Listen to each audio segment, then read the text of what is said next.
Millionaire came for a routine medical checkup, shocked to see his ex as the doctor while her daughter played in the clinic. Before we begin, let me whisper this small prayer over your life, soft, tender, and full of everything I wish for you. May your heart be wrapped in comfort like a warm blanket. May your tears, both past and hidden, be kissed by peace. May love visit you, not in noise, but in quiet moments you didn't expect. I pray the pain you carry becomes lighter with each breath, that the world feels a little safer today and your soul remembers you are more than enough. You are loved, you are needed, you are a miracle walking. Now, my sweet and beautiful family, please don't leave this story unfinished. It isn't just a tale. It's a part of me written for you, and if you feel something when it ends, I ask from my heart, please rate this story out of 10 in the comments. Not for numbers, but for love, for connection. If you don't, I'll quietly mind, because your voice matters deeply. Like this video, leave a gentle word. Share it with someone who needs light today. Let's remind the world that love still lives here, in this family's, in every line, in every heart that stays. Let's begin the story. With all my love, always. 7 years, 3 months, and 16 days. Alan Hubler could have calculated it down to the hours, the minutes, even the seconds since he'd last seen the woman who haunted his dreams and turned his $150 million empire into meaningless numbers on a screen. He never expected to see her again, especially not here, in the pristine corridors of Riverside Medical Center, where the scent of antiseptic couldn't mask the lingering perfume of regret that followed him everywhere. The universe, it seemed, had a twisted sense of humor about timing. Alan's pulse raced as he stood frozen in the doorway of the cardiology wing, his breath catching like a teenager seeing his first love. There she was, Dr. Natasha Davis, according to the nameplate that gleamed like a beacon of everything he'd lost. Her back was turned to him, white coat flowing like silk over curves that had once fit perfectly against his chest, her natural hair pulled back in a style that somehow made her look both professional and devastatingly beautiful. Time collapsed. The successful tech mogul worth $150 million dissolved into the 28-year-old fool who'd walked away from the only woman who'd ever made him feel truly alive. His Italian leather shoes, worth more than most people's rent, felt like concrete blocks anchoring him to this moment of reckoning. "Mr. Hubler?" The receptionist's voice seemed to come from underwater. "Your appointment is ready." But Alan couldn't move, couldn't breathe, couldn't do anything but stare at the woman who'd once whispered that she'd love him forever, right before he'd proven that forever was a luxury he couldn't afford. Then Natasha turned around. The clipboard in her hands clattered to the floor, the sound echoing through the quiet wing like a gunshot. Her eyes, those deep, intelligent brown eyes that had once looked at him like he hung the moon, widened in shock, then narrowed with something that might have been pain or anger or the dangerous combination of both. Alan. His name fell from her lips like a prayer and a curse wrapped in velvet. Natasha. He'd spoken her name 1,000 times in his dreams, but hearing it aloud felt like swallowing glass and honey simultaneously. For a moment the world held its breath, the soft hum of medical equipment, the distant chatter of nurses, the gentle tick of the wall clock, all of it faded into background noise as 7 years of silence stretched between them like a chasm neither knew how to cross. She was even more beautiful than his memories had painted her, if such a thing were possible. Success had settled on her like a crown, the confidence in her posture, the way she held her chin, the intelligence that sparkled in her eyes despite the shock. She'd achieved everything she'd dreamed of, become the doctor she'd always wanted to be, and Alan felt a surge of pride mixed with devastating regret. "Mama, I finished my picture." A small voice piped up from the corner of the waiting area, and Alan's world tilted on its axis. A little girl, maybe 6 years old, bounced up from a child-sized table covered in coloring books and crayons. She had Natasha's warm brown skin and graceful movements, but something about her made Alan's chest tighten with recognition. The shape of her face, the way she tilted her head when she looked up at her mother, the dimple in her chin that appeared when she smiled. "That's beautiful, sweetheart," Natasha said, her voice strained as she knelt to examine the drawing. But her eyes kept darting back to Alan, watching him piece together the truth written in every line of the child's face. "Is this the patient, Mama?" the little girl asked, studying Alan with unabashed curiosity. "He looks worried. Are you going to help him feel better?" The innocence of the question hit Alan unexpectedly. Help him feel better? If only it were that simple. If only the damage he'd done to himself could be healed with medicine and time. "Rahama, go back to your coloring, please," Natasha said softly but firmly. "Mama needs to work." Rahama. Even her name was beautiful, unique, and melodic like her mother. Alan watched as the little girl skipped back to her corner, humming a tune he didn't recognize, and felt something shift in his chest. She was perhaps 5 or 6, with Natasha's graceful movements and warm brown skin, but something about the way she tilted her head when concentrating reminded him of someone else entirely. "We should get started," Natasha said, her professional mask sliding back into place with practiced ease. "Mr. Hubler, if you'll follow me to examination room 3. The formality in her voice stung worse than any slap could have. "Mr. Hubler." As if they were strangers, as if he hadn't once known every inch of her skin, every dream she'd ever whispered in the dark, every way to make her laugh until tears streamed down her cheeks. Alan followed her down the hallway, his eyes drawn to the sway of her hips, the confident click of her heels, the way she held herself like she owned the world. She'd grown into her power, become the woman he'd always known she could be. Without him.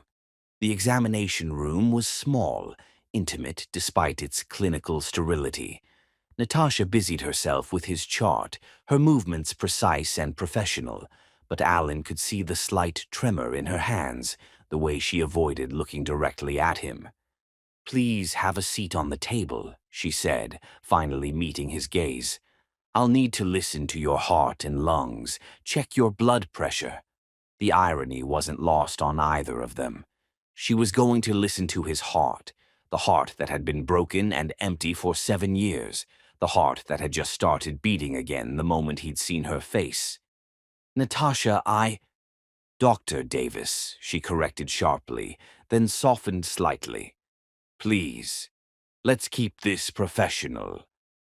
Alan nodded, understanding the boundary she was trying to establish, even as everything in him screamed to reach for her, to apologize, to beg for the chance to explain what had happened all those years ago. He shrugged out of his jacket and rolled up his sleeves, hyper-aware of every movement, every breath. When Natasha approached with her stethoscope, he caught a whiff of her perfume, something floral and warm that made his head spin with memories of lazy Sunday mornings and tangled sheets. "Deep breath," she instructed, and he obeyed, trying to focus on anything but the way her fingers felt through his shirt, the way her proximity made his pulse race. "Your heart rate is elevated," she observed, her voice carefully neutral. "I wonder why," he murmured, and saw her jaw clench. She completed the examination in silence, her touch professional but gentle, and Alan found himself memorizing every second of it. The way she bit her lower lip when she concentrated, the small furrow between her brows, the way she unconsciously held her breath when she listened to his heart. "Everything appears normal," she said finally, stepping back and removing her stethoscope. "Your blood pressure is slightly high, but that could be situational stress." Situational stress. That was one way to put it. "I'll need you to come back next week for some additional tests," she continued, scribbling notes in his chart. "Blood work, an EKG, stress test, standard procedure for someone with your lifestyle." My lifestyle. For the first time since he'd entered the room, she looked directly at him, and he saw fire in her eyes. High stress, high stakes, high everything. The kind of life that puts career above all else. The words hung in the air between them like an accusation, a reminder of every choice he'd made that had led him away from her. Natasha, Dr. Davis, she corrected again, but there was less conviction in it this time. I never forgot, he said quietly, the words pulled from the deepest part of his soul. Not for a single day. She stared at him for a long moment, something vulnerable flickering across her features before she locked it away again. I'll have the receptionist schedule your follow-up appointments, she said, her voice steady despite the storm in her eyes. Take care of yourself, Alan. She turned to leave, but paused at the door, her hand on the handle. She's 6, she said without turning around, in case you were wondering. And with that, she was gone, leaving Alan alone with the weight of everything unsaid and the devastating mathematics of lost time. Outside, he could hear Rahama's voice asking her mother if the sad man was going to be okay, and Alan closed his eyes, wondering the same thing himself. Chapter 2. Professional Boundaries. The silence in examination room 3 stretched like a taut wire ready to snap, each second that ticked by on the wall clock marking another heartbeat of the life Alan had walked away from. His hands, which commanded boardrooms and closed million-dollar deals without trembling, betrayed him now as he rebuttoned his shirt. She's 6. The words echoed in his mind like a mantra of regret. 6 years old. 6 years of birthday parties he'd missed, bedtime stories he'd never read, scraped knees he hadn't kissed better. 6 years of his daughter growing up without knowing her father existed. The door creaked open, and Natasha stepped back inside, her professional composure intact but fragile, like expensive china held together by sheer will. She carried a folder thick with forms and test requisitions, but Alan noticed the way her fingers gripped the edges too tightly, the slight flush that colored her cheeks despite her attempt at clinical detachment. I've scheduled your follow-up appointments, she said, settling into the chair across from him with deliberate distance. Blood work tomorrow at 9, EKG on Wednesday, and the stress test Friday morning. The lab results should be ready by... Natasha.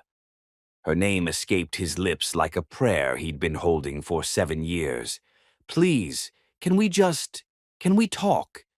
Really, talk? She looked up from the papers, and for a moment, the carefully constructed walls around her heart seemed to waver.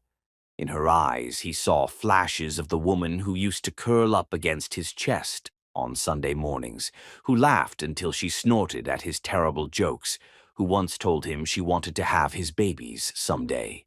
There's nothing to talk about, Alan. But her voice betrayed her, rough around the edges like sandpaper on silk. You're my patient. I'm your doctor. That's where this begins and ends. Does it? He leaned forward, desperate to close the distance between them, not just physically but emotionally. Because last time I checked, patients don't usually make their doctor's hands shake. Natasha's gaze dropped to her trembling fingers, and she quickly clasped them together in her lap. You're imagining things. Am I? Because I remember what you look like when you're trying not to cry, and right now, don't. The word came out sharp, defensive. Don't you dare psychoanalyze me. You lost that right 7 years ago when you disappeared without a word. The accusation hit him like a physical blow, and Alan felt the familiar weight of guilt settle on his shoulders. I know. God, Natasha, I know. If I could go back and change everything. But you can't. She stood abruptly, pacing to the small window that overlooked the medical center's garden. You can't change the fact that I called you for 3 weeks straight after you left. You can't change the fact that your phone went straight to voicemail, that your apartment was suddenly empty, that you vanished like I'd never mattered at all. Alan's throat constricted. He remembered those calls, had listened to every voicemail she'd left, each one more desperate than the last. But he'd been drowning in the demands of his startup, convinced that answering would only make leaving harder for both of them. "You mattered," he said quietly. "You mattered more than anything. That's why I had to go. The investors, they wanted everything from me. Every waking moment, every ounce of energy. I couldn't give you the life you deserved while building the company." Natasha spun around, her eyes blazing with a fire that took his breath away. "That wasn't your choice to make. You didn't get to decide what life I deserved. You didn't get to decide that I wasn't worth fighting for. I thought I was protecting you. From what? Love? Partnership? A future together?" She laughed, but there was no humor in it, only pain. "Do you have any idea what it was like? Waking up to find you gone, finding out from your landlord that you'd broken your lease, calling your office only to discover you'd moved to Silicon Valley without even—" Her voice cracked, and Alan shot to his feet, instinctively moving toward her. "Natasha, please, let me explain." "No." She held up a hand, stopping him in his tracks. "I don't want your explanations. I don't want your excuses. I want you to understand that your choice, your grand gesture of protection, cost me everything. Everything." For a moment he thought she might tell him about the pregnancy, about the decision she'd made to raise their daughter alone. But instead she turned back to the window, her reflection ghost-like in the glass. "I loved you," she whispered, so quietly he had to strain to hear. "I loved you with everything I had, and you made that love feel worthless. Do you know how long it took me to put myself back together? To trust that I was worth more than being abandoned when things got complicated?" Alan felt like he was drowning, each word she spoke pulling him deeper into the ocean of his mistakes. "I never meant—" "It doesn't matter what you meant." She wiped her eyes quickly, professionally, as if tears were just another symptom to be managed. "What matters is what you did, and what you did was choose your ambition over us." A soft knock on the door interrupted them, followed by Rahama's cheerful voice. "Mama, can I come in? I want to show you my robot." Natasha immediately transformed, her maternal instincts smoothing away the raw emotion as she opened the door. "Of course, sweetheart. Come in." Rahama bounced into the room, clutching a coloring book page featuring an elaborate robot design filled in with meticulous care. But her attention quickly shifted to Alan, who was standing awkwardly by the examination table, looking like a man who'd just been hit by a truck. "Are you feeling better now?" she asked him with the innocent directness that only children possessed. "Mama's really good at fixing hearts. She fixed Mrs. Johnson's heart last month, and now Mrs. Johnson can dance again." Alan's eyes met Natasha's over their daughter's head, and he saw the same thought reflected there. If only hearts could be fixed so easily. "I'm feeling much better," Alan managed, crouching down to Rahama's eye level. "That's a beautiful robot. Did you design it yourself?" Rahama beamed, her whole face lighting up with pride. "Uh-huh. It's a helper robot. See, it has special arms for hugging people who are sad and sensors for detecting when someone needs ice cream." Despite everything, Alan found himself smiling, a real smile, the first genuine one he'd worn in years. "Ice cream sensors? That's brilliant. Every robot should have those."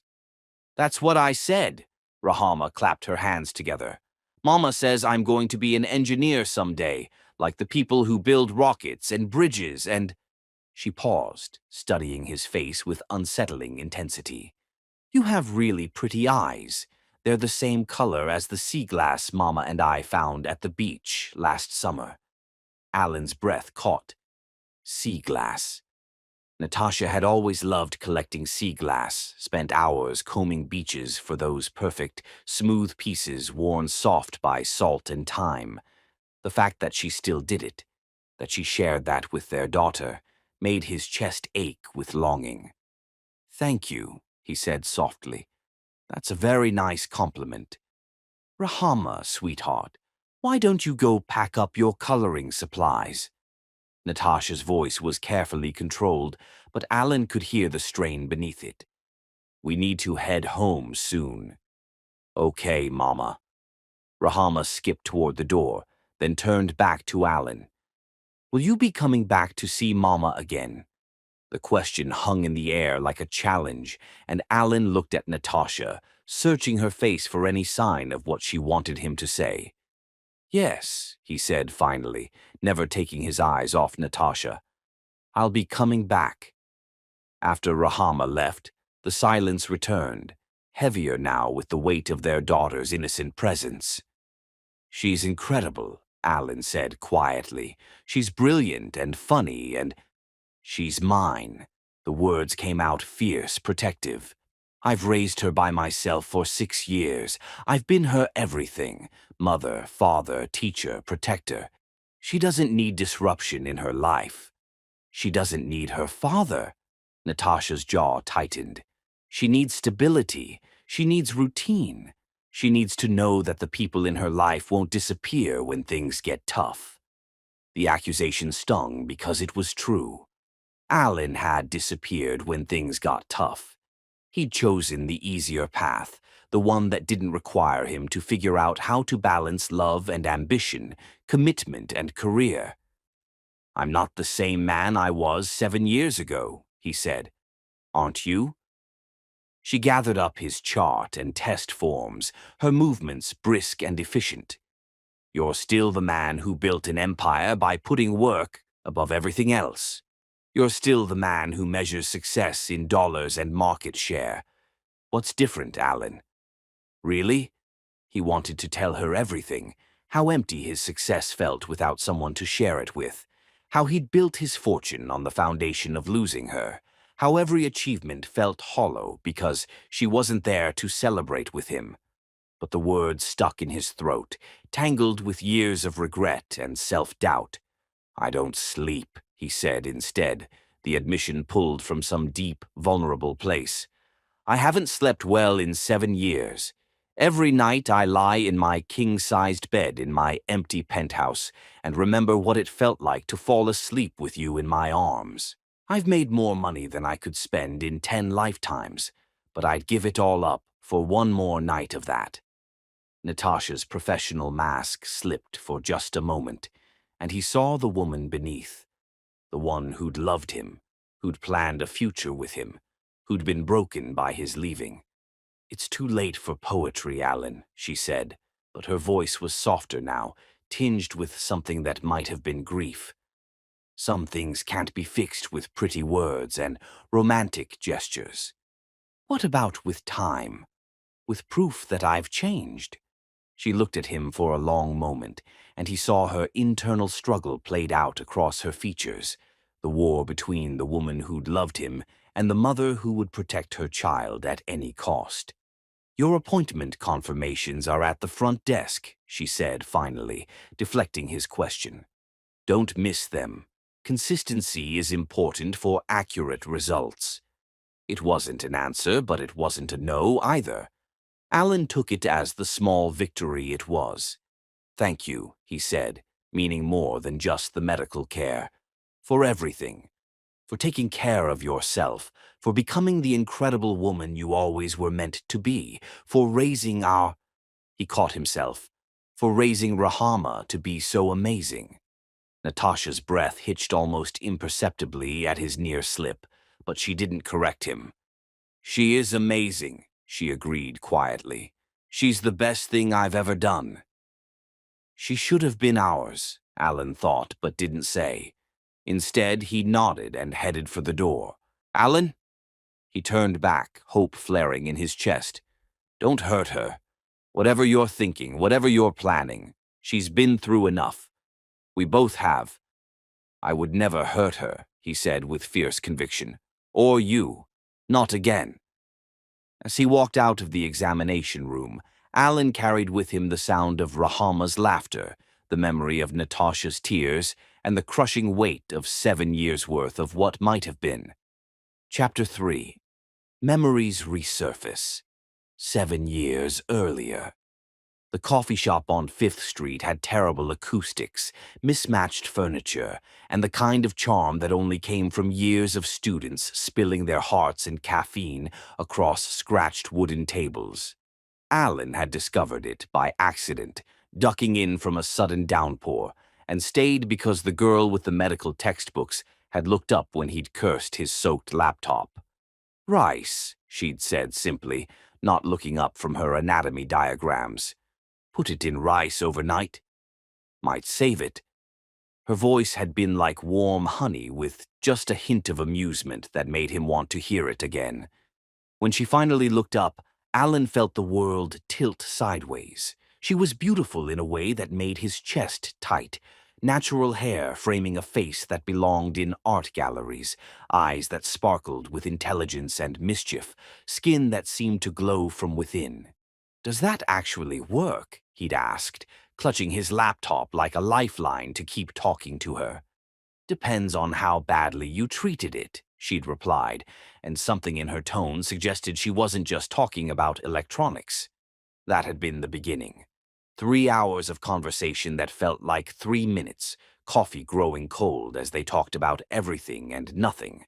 Her dreams of becoming a cardiologist, his crazy idea for a tech startup, the books they'd read, the places they wanted to travel, the future that suddenly seemed bright enough to blind them both. "I'm Natasha," she'd said when the coffee shop started closing around them. "Alan," he'd replied, already knowing he was falling. "Present day." Alan sat in his Tesla outside Riverside Medical Center, the memory so vivid he could still smell the coffee shop's cinnamon-scented air. His hands gripped the steering wheel as wave after wave of recollection crashed over him, each one more painful than the last. Their first official date had been at the Natural History Museum, Natasha's choice, because she'd wanted to see the human heart exhibit. They'd stood in front of the preserved organ, her hand warm in his, as she'd explained how the chambers worked, how every beat was a miracle of engineering. "The heart is the only muscle that never gets to rest," she'd said, her voice full of wonder. "It starts beating before we're even born, and it doesn't stop until we die. Imagine the endurance, the commitment to keep going no matter what." Alan had squeezed her hand, thinking that his heart had found its rhythm the moment he'd met her. Their relationship had unfolded like a flower blooming in fast forward. Late-night study sessions where she'd quiz him on business theory while he helped her memorize medical terminology. Lazy Sunday mornings tangled in his sheets, planning a future that seemed as certain as sunrise. The way she'd curl against his chest, tracing patterns on his skin while telling him about her day, her dreams, her fears. "I want to fix hearts," she'd whispered one night, her breath warm against his neck. "Literally and figuratively. I want to give people more time with the ones they love." "You already fixed mine," he'd whispered back, meaning every word. They'd moved in together after 8 months, a tiny apartment near campus that felt like paradise because it was theirs. Natasha had insisted on cooking Sunday dinners, claiming it kept her grounded despite her demanding pre-med schedule. Alan would work on his laptop at the kitchen table, stealing glances at her as she hummed while chopping vegetables, her movements graceful and efficient. "What are you staring at?" She'd catch him sometimes, laughing when he'd blush like a teenager. "My future," he'd always answer, and she'd kiss him until his laptop was forgotten and dinner burned on the stove. Present day.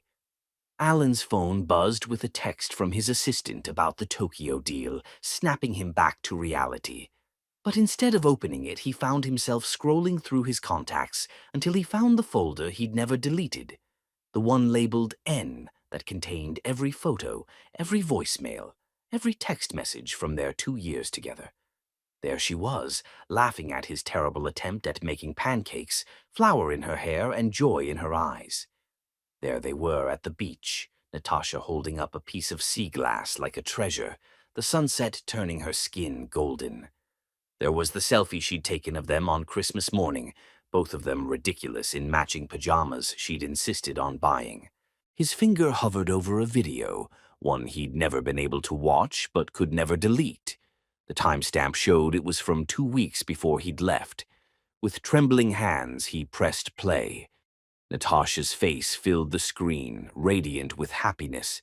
She was in their kitchen wearing one of his old college t-shirts, her hair wild from sleep.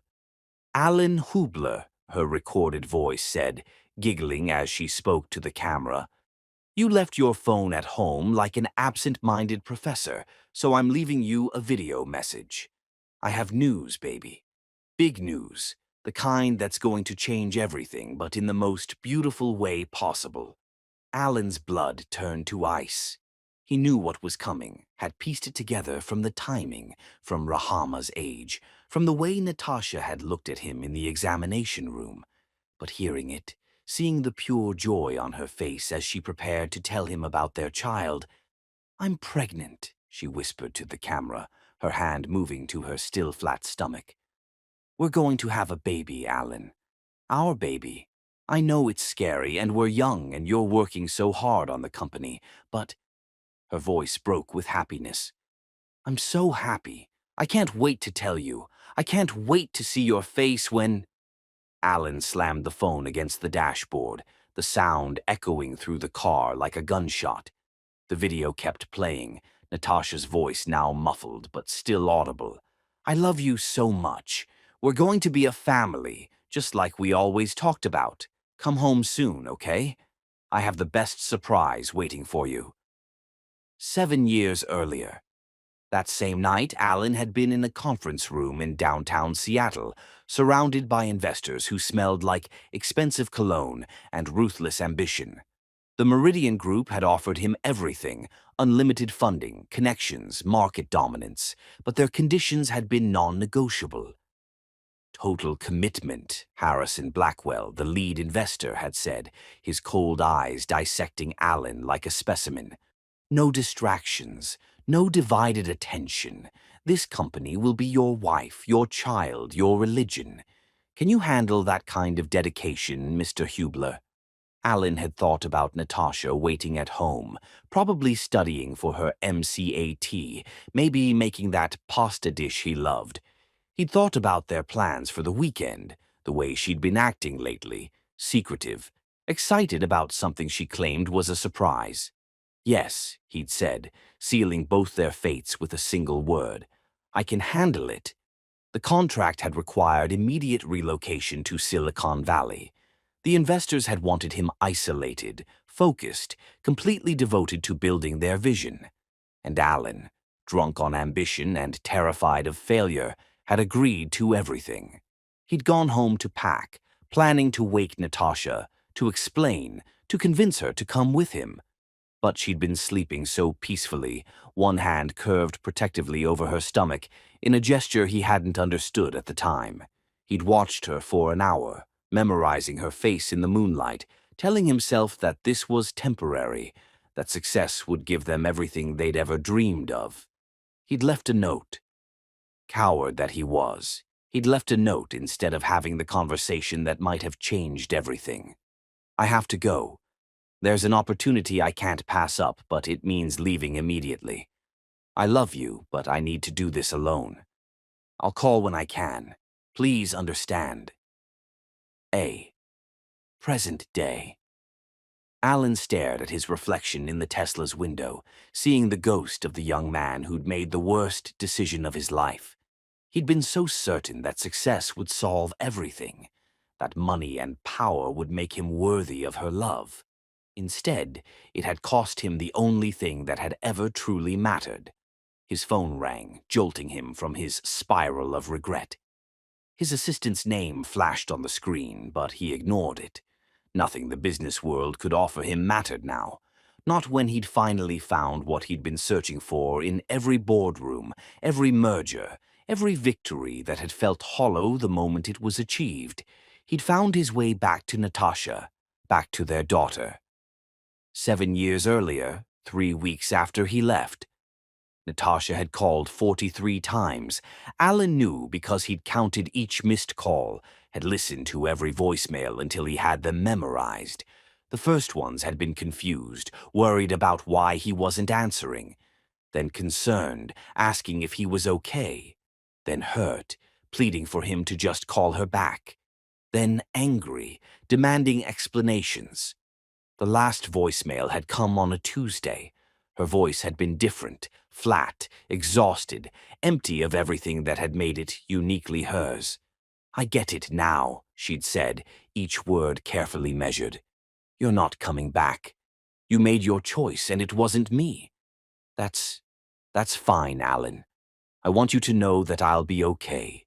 And I want you to know that I hope your opportunity gives you everything you thought you needed.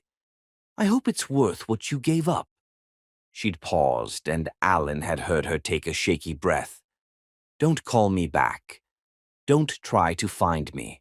Whatever we had, whatever I thought we were building together, just let it go. Let me go." Present day. Alan closed his eyes, remembering how he'd almost called her back that night, phone in his hand, her number partially dialed.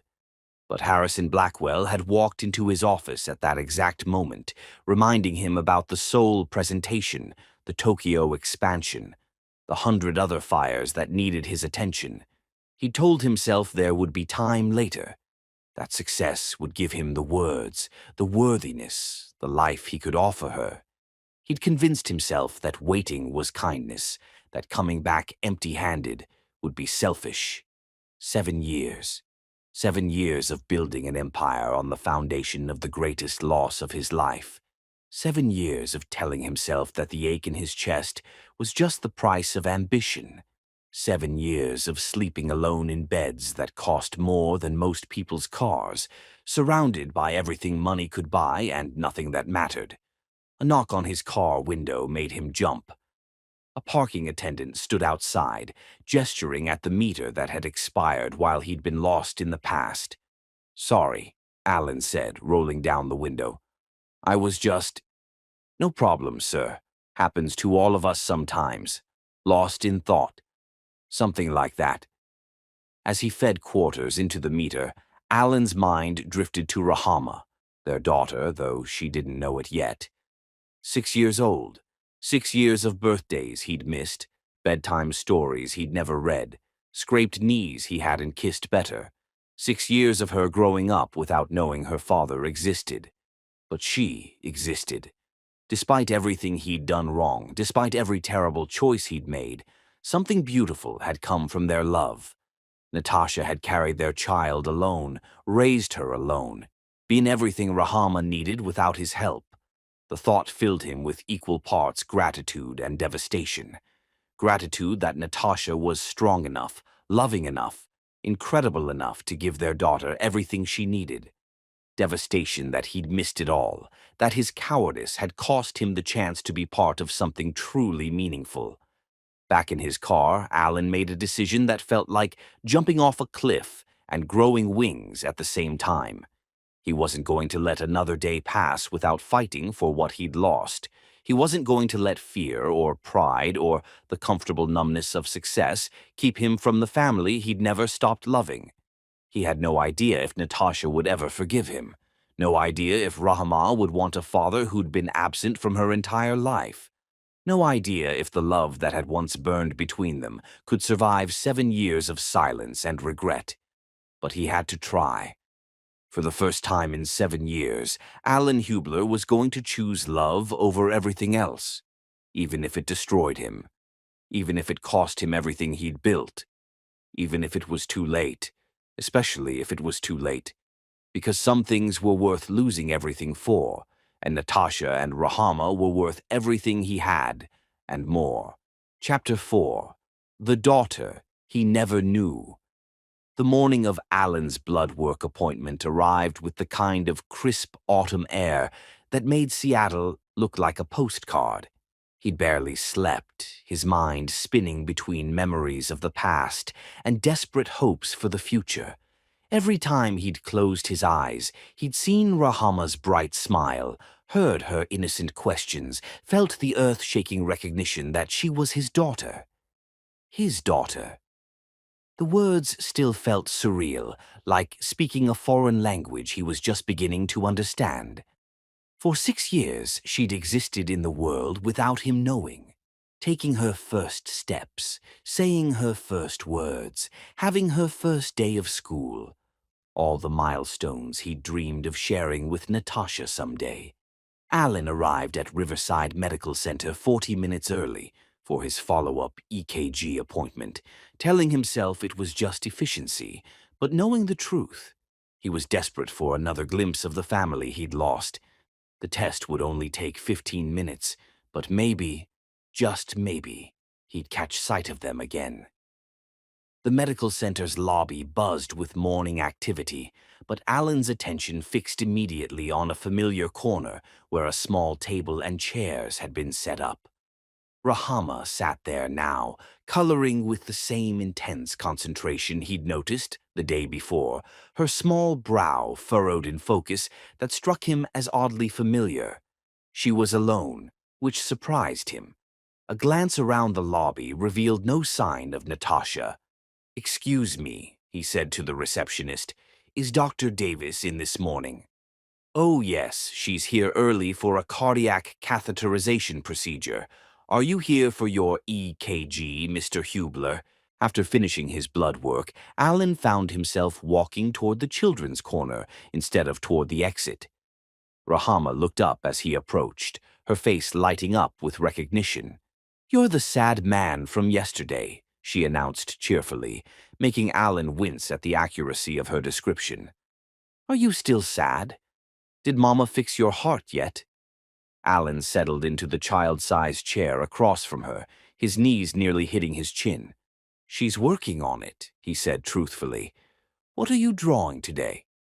"Yes, but I was wondering, is that her daughter over there by herself?" The receptionist smiled warmly. "Little Rahama?" "She's fine. Dr. Davis often brings her in early on procedure days. Rahama knows the routine. She colors and reads until the day care van picks her up for school. Sweet little thing, isn't she? Smart as a whip, just like her mama." Alan felt his chest tighten.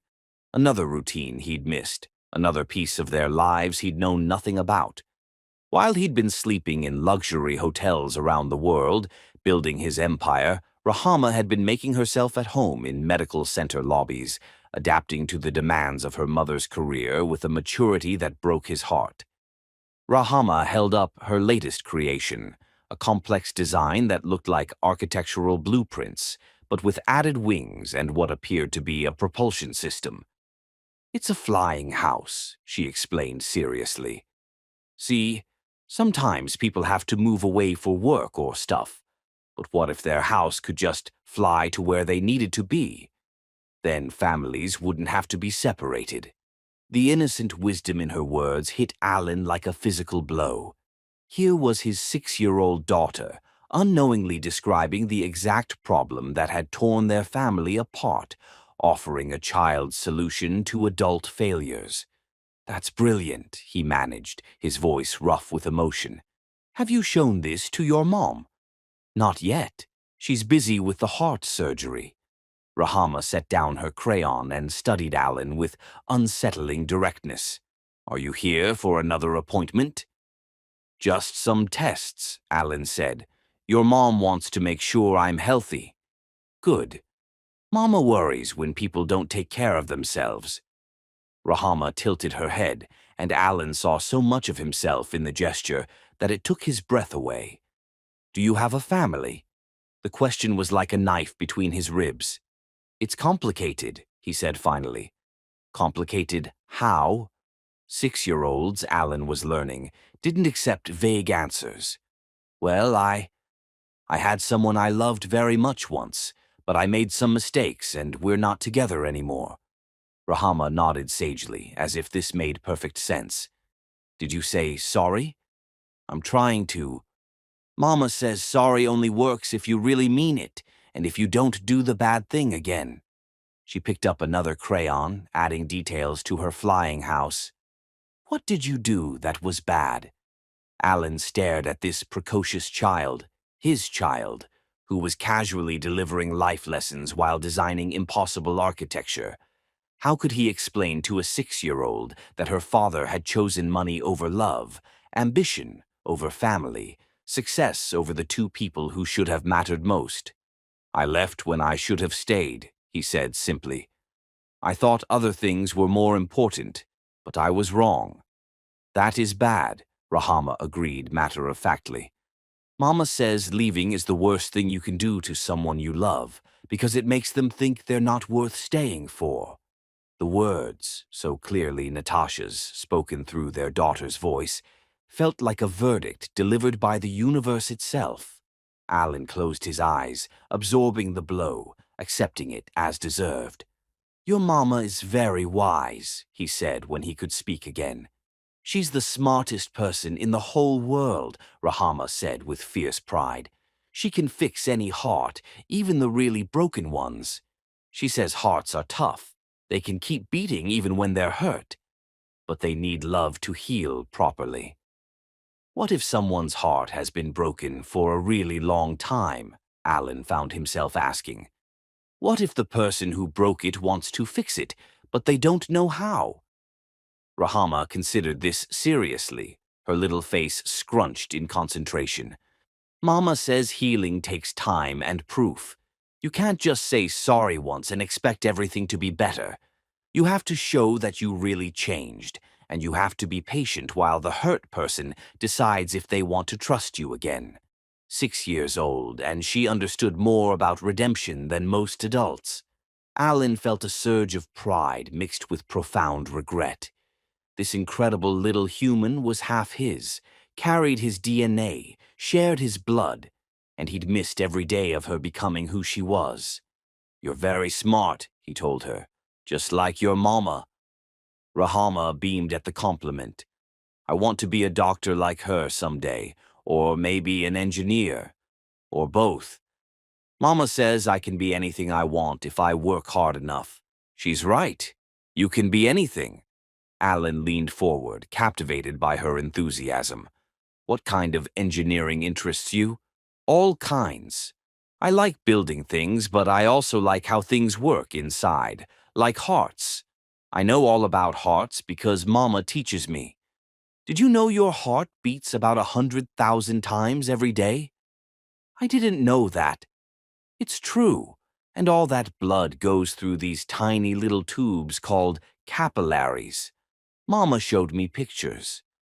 Rahama's eyes sparkled with the joy of sharing knowledge.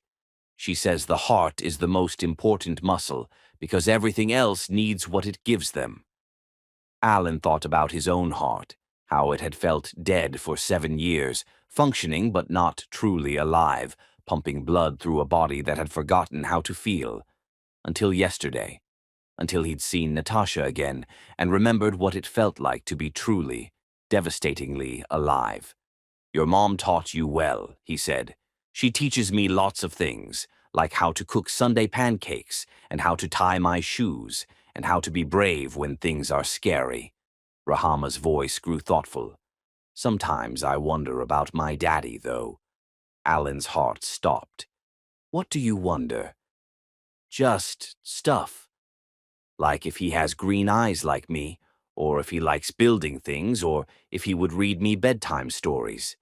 She shrugged, trying to appear casual, but Alan could see the carefully hidden longing. "Mama says he had to go away before I was born, and sometimes people who go away can't come back. But I still wonder, sometimes." The words destroyed him.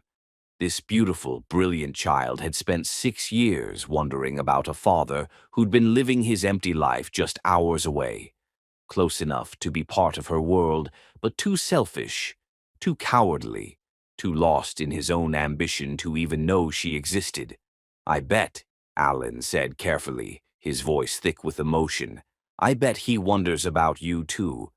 I bet he thinks about you every day and wishes he could read you bedtime stories and help you build flying houses and tell you how proud he is of how smart and kind and amazing you are."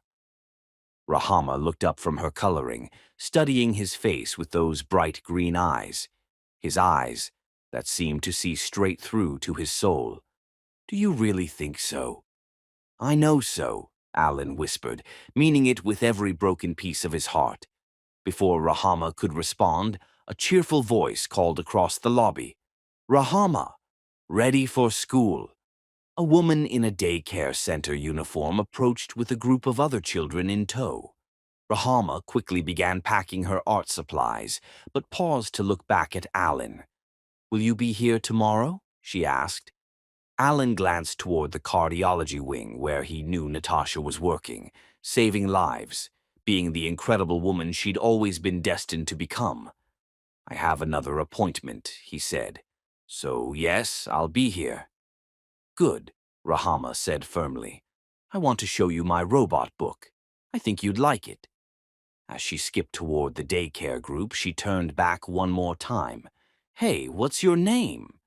I can't keep calling you the sad man. Alan, he said, his voice catching on his own name. My name is Alan. Something flickered in her eyes. Recognition, maybe, or just curiosity. Alan, she repeated, testing the sound. That's a nice name. I'm Rahama, but you already knew that. It's a beautiful name, Alan said. Perfect for a beautiful, brilliant girl. Rahama grinned and waved goodbye, joining the other children as they headed toward the exit. Alan watched her go, his heart simultaneously soaring and breaking as he absorbed the full impact of what he'd just experienced. 20 minutes. He'd spent 20 minutes with his daughter, and it had changed everything.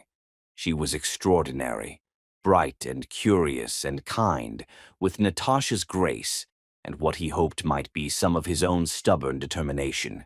She was everything he'd never dared to dream of when he'd imagined having children someday, and she was growing up without him. Alan remained in the tiny chair long after Rahama had left, staring at the drawing she'd forgotten on the table. The flying house looked back at him, a child's solution to an adult's failures, a symbol of everything he'd lost and everything he still hoped to find. His phone buzzed with messages from his office, his investors, his board of directors. The Tokyo deal was waiting. Contracts needed signing. $1 million decisions required his attention. For the first time in 7 years, Alan ignored them all. Instead, he carefully folded Rahama's drawing and tucked it into his jacket pocket, close to his heart. Then he walked to the reception desk to schedule another appointment with Dr. Davis. Not because he needed medical care, but because he needed another chance to prove that some things were more important than business. Some things were worth fighting for, no matter how long the battle might take.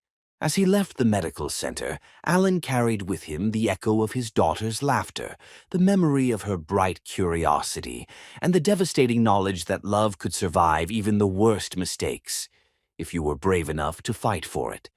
The flying house in his pocket felt like a promise, a bridge between the man he'd been and the father he still hoped to become. Chapter 5. Coffee Shop Confessions. The same coffee shop on 5th Street hadn't changed much in 7 years. Still mismatched furniture, still terrible acoustics, still the kind of worn charm that made broken hearts feel at home. Alan arrived 30 minutes early, claiming the same corner table where he'd first fallen in love, his hands trembling as he ordered 2 lattes, remembering exactly how Natasha liked hers. Extra foam, cinnamon on top, just enough sweetness to balance the bitter. When she walked through the door at exactly 6:30, Alan's breath caught the same way it had 7 years ago. She'd changed from her medical scrubs into a simple black dress that hugged her curves and made her look like poetry in motion. Her hair fell in soft waves around her shoulders, and despite the wariness in her eyes, she was still the most beautiful woman he'd ever seen.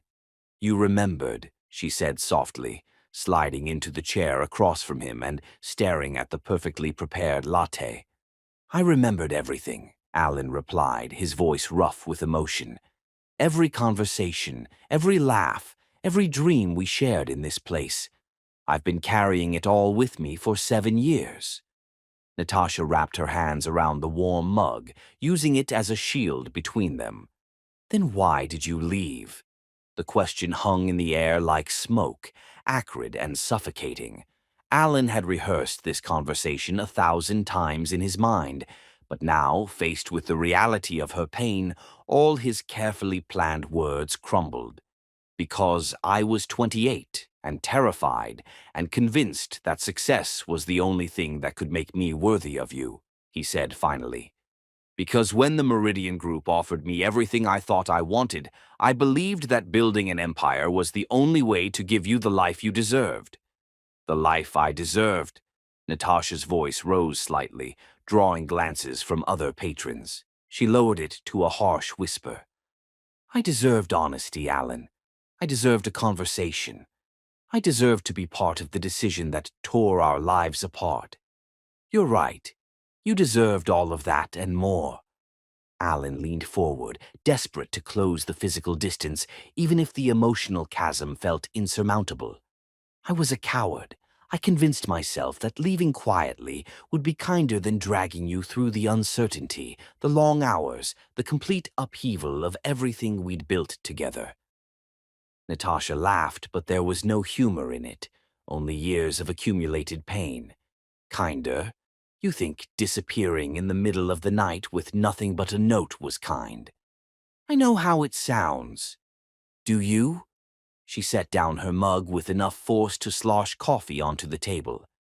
Do you know what it's like to wake up and find the person you love more than breathing just gone? Do you know what it's like to call and call and call, only to discover that your number has been blocked, that the man who promised to love you forever has erased you from his life like you never existed? Alan felt each word like a physical blow. I never blocked your number. I listened to every voicemail, saved every message. Then why didn't you answer? The question came out as a whisper, broken and raw. Even once, Alan. Just once, why couldn't you pick up the phone? Because I knew that if I heard your voice, really heard it, I would have come home. And I convinced myself that would have been selfish, that it would have ruined both our futures. Our futures. Natasha's eyes blazed with a fire that took his breath away. You didn't get to make that choice for both of us. You didn't get to decide what was best for my future. I know that now. God, Natasha, I know that now. Alan reached across the table, his fingertips just brushing hers before she pulled away. I've spent 7 years regretting every decision I made, every call I didn't answer, every moment I chose my career over... Over what? Over us? Over your daughter? The words exploded between them like a grenade, and Alan watched Natasha immediately regret saying them. She closed her eyes, her face crumpling with pain. She's mine, Alan said quietly, not a question but a statement of fact that had been building in his chest since the moment he'd seen Rahama's green eyes. Yes. The word was barely audible. She's yours. Alan felt the world tilt, even though he'd known, had pieced it together from timing and resemblance, and the way his heart had recognized her immediately. But hearing it confirmed, seeing the confirmation in Natasha's devastated expression, made it real in a way that stole the breath from his lungs. The voicemails, he said, understanding flooding through him. The ones from the last few weeks before I left. You were trying to tell me. Natasha nodded, tears sliding down her cheeks. I found out 2 days after you signed with Meridian Group. I was so excited, so scared, so happy all at once. I kept calling because I wanted to tell you in person, wanted to see your face when you heard the news. But I was already gone. By the time I realized you weren't coming back, by the time I understood that you'd chosen your company over our relationship, I was 12 weeks pregnant and completely alone. Her voice broke on the last word. Do you have any idea what that felt like? Carrying your child while grieving the loss of the father, knowing that you'd walked away from both of us before you even knew she existed. Alan wanted to reach for her, wanted to gather her in his arms and absorb her pain, but he knew he'd forfeited that right 7 years ago. I'm so sorry, he whispered, the words pathetic and inadequate. I'm so fucking sorry, Natasha. Sorry doesn't give me back the nights I spent crying into my pillow, wondering what I'd done wrong, what I could have said or done differently to make you stay. Her tears came faster now, years of suppressed pain finally breaking free. Sorry doesn't erase the labor I went through alone, or the first steps you missed, or the birthdays when she asked why she didn't have a daddy like the other kids. Each revelation was a knife to his heart, but Alan forced himself to listen, to absorb every detail of the life he'd missed, the pain he'd caused. "Tell me about her birth," he said softly. "Please." Natasha looked at him for a long moment, and he saw her internal struggle, the desire to hurt him warring with the need to share the most important moment of her life. "She was born on a Tuesday in March," she said finally, her voice growing soft with memory. 22 hours of labor, and I did it all alone because I was too proud to call my mother, too heartbroken to reach out to friends who would ask questions about her father. Alan closed his eyes, imagining Natasha going through that alone, being strong when she should have had someone to hold her hand and tell her how brave she was. "When they finally put her in my arms," Natasha continued, "she looked up at me with these perfect green eyes, your eyes, and I fell apart, because she was so beautiful and I loved her instantly, but I also mourned the fact that you would never see her, never hold her, never know how incredible she was. What did you name her? Rahama. It's beautiful. What does it mean?" A ghost of a smile crossed Natasha's face. "It means mercy, compassion. I chose it because I hoped that someday, when she was older, she would understand that sometimes people make terrible mistakes, and mercy is the only thing that can heal the wounds left behind." Alan felt the name settle into his heart like a blessing. "She's extraordinary. Even from the little time I've spent with her, I can see how brilliant she is, how kind. You've done an incredible job raising her." "I've done my best." Natasha wiped her eyes with the back of her hand. "But it's been hard, Alan. Harder than you can imagine. Medical school as a single mother, residency with a toddler, building a career while being everything to her. Mother, father, provider, protector. You shouldn't have had to do it alone." "No, I shouldn't have, but I did, and we survived. More than survived, we thrived. We built a life together, just the two of us, and it's a good life. She's happy, healthy, loved beyond measure." Alan heard the warning in her words, the protective steel beneath the vulnerability.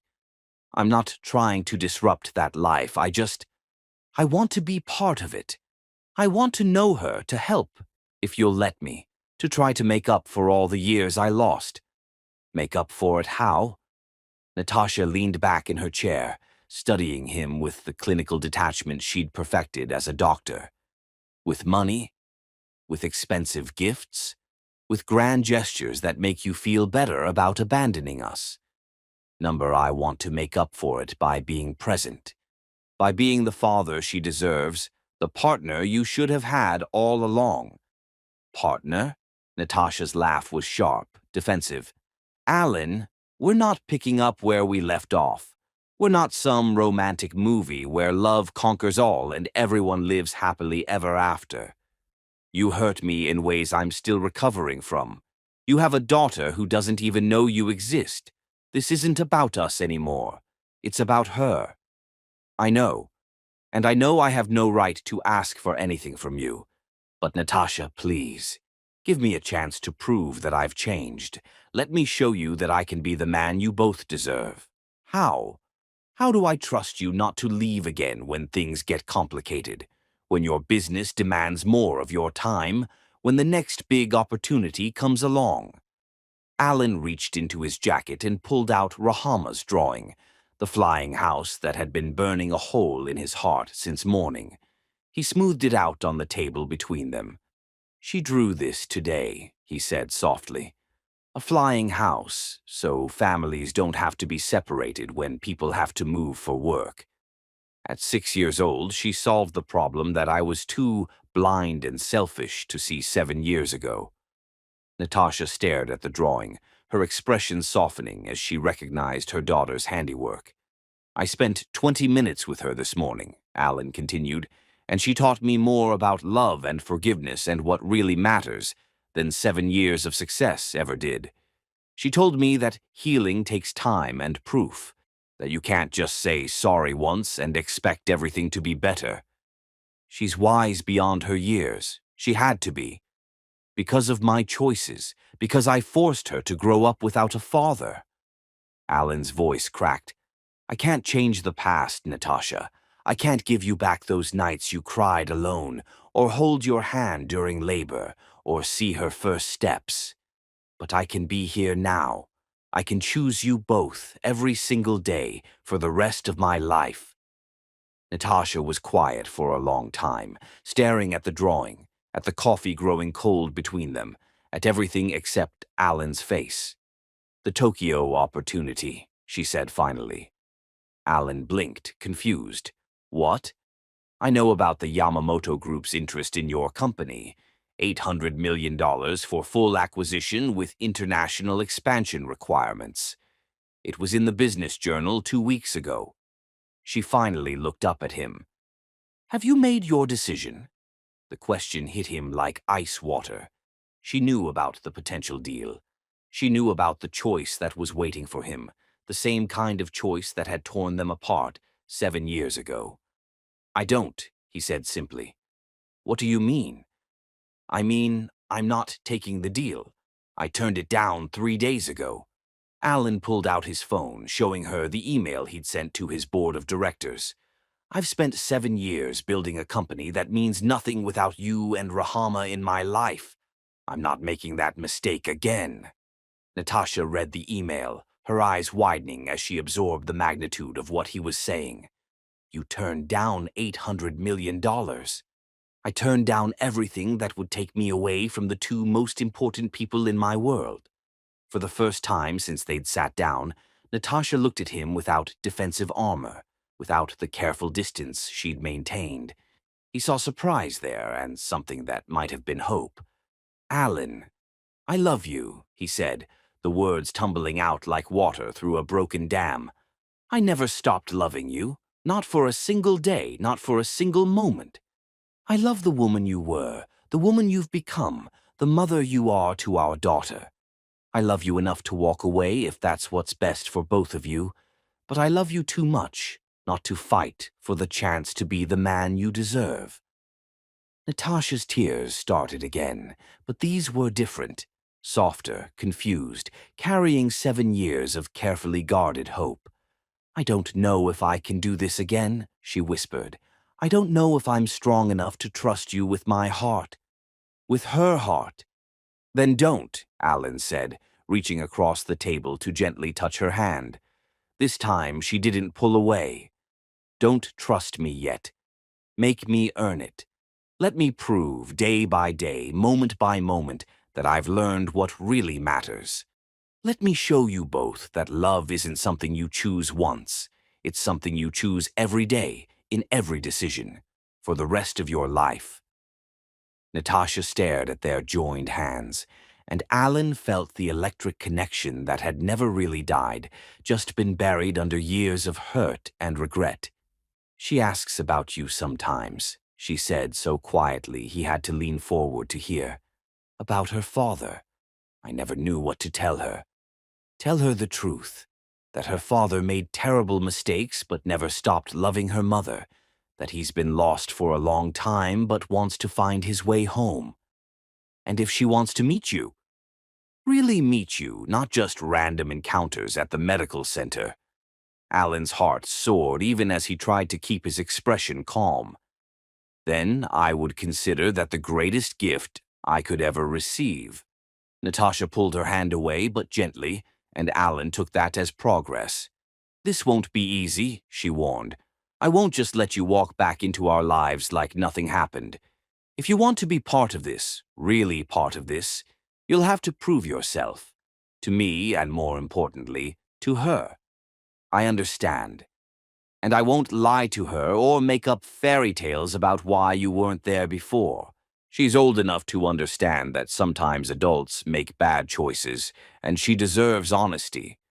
She deserves everything, Alan agreed, including the truth.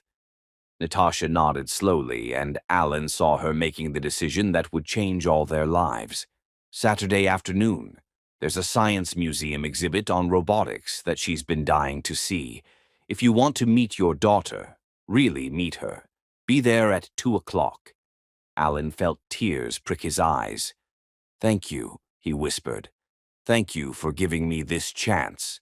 Don't thank me yet, Natasha said, standing to leave. Thank me when you prove that this time you're choosing love over everything else. As she walked away, Alan sat alone at their table, staring at Rahama's drawing of the flying house. In 3 days, he would meet his daughter properly. In 3 days, he would begin the hardest and most important job of his life, earning the right to be called her father. The coffee shop around him buzzed with life and conversation, but Alan heard only the promise in Natasha's words and the second chance echoing in his heart like a prayer finally answered. Chapter 6. Building Bridges. Saturday arrived with the weight of destiny wrapped in autumn sunshine. Alan stood outside the Seattle Science Museum at 1:45 p.m., his palms sweating despite the cool October air. He'd changed clothes 3 times that morning, finally settling on dark jeans and a simple navy sweater. In his hands, he carried a carefully chosen gift, a build-your-own robot kit that he'd researched for hours online. When Natasha appeared at the museum entrance with Rahama skipping beside her, Alan's breath caught. His daughter wore a bright yellow dress with tiny gears printed on it and sneakers that lit up with each step. She looked like pure joy in motion, and Alan felt his chest tighten with overwhelming love. "There's the sad man," Rahama called out, waving enthusiastically.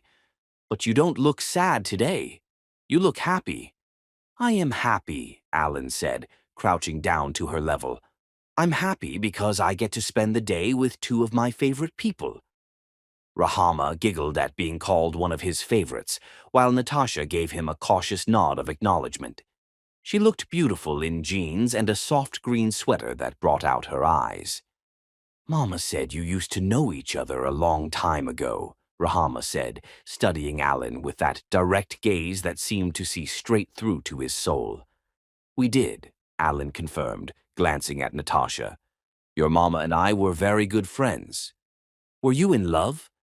The question came with innocent bluntness, and Alan saw Natasha's cheeks flush pink. "Rahama," Natasha said gently, "remember what we talked about. Some questions are very personal." "But I want to know," Rahama protested, then looked back at Alan. "Were you? Because you look at Mama the same way Prince Eric looks at Ariel in my movie." Alan couldn't help but smile. "Your Mama is very special," he said carefully. "She always has been." Satisfied with this answer, Rahama grabbed Alan's free hand with startling casualness. "Come on. I want to see the robots that can think for themselves." The simple contact, her small hand in his large one, nearly overwhelmed Alan. This was his daughter, trusting him enough to lead him forward. Her hand was warm and soft, with a slight stickiness that spoke of hastily consumed fruit snacks. Inside the museum, Rahama's excitement was infectious.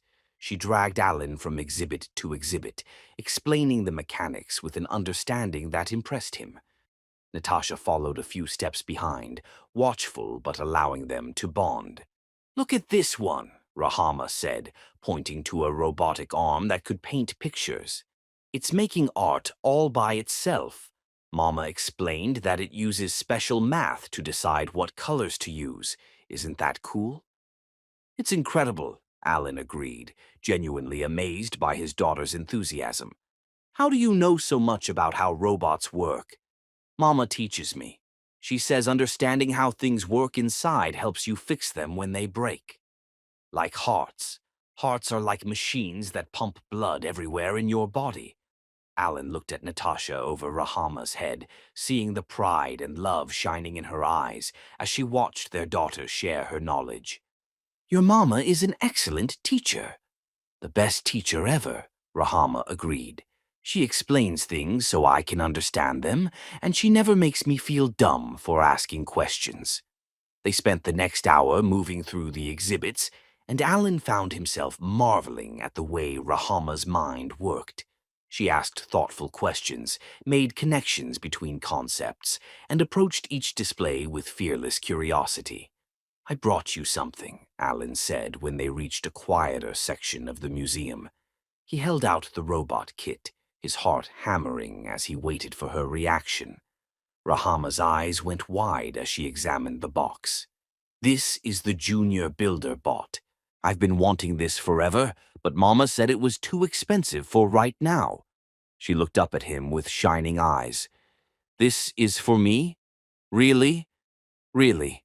I thought maybe we could build it together sometime." "Today? Can we build it today?" Alan looked at Natasha, seeking permission. She nodded slowly, and he felt a surge of gratitude. They found a quiet cafe area and spread the robot components across a table. Alan had expected to lead the project, but quickly discovered that Rahama had definite ideas about construction methodology.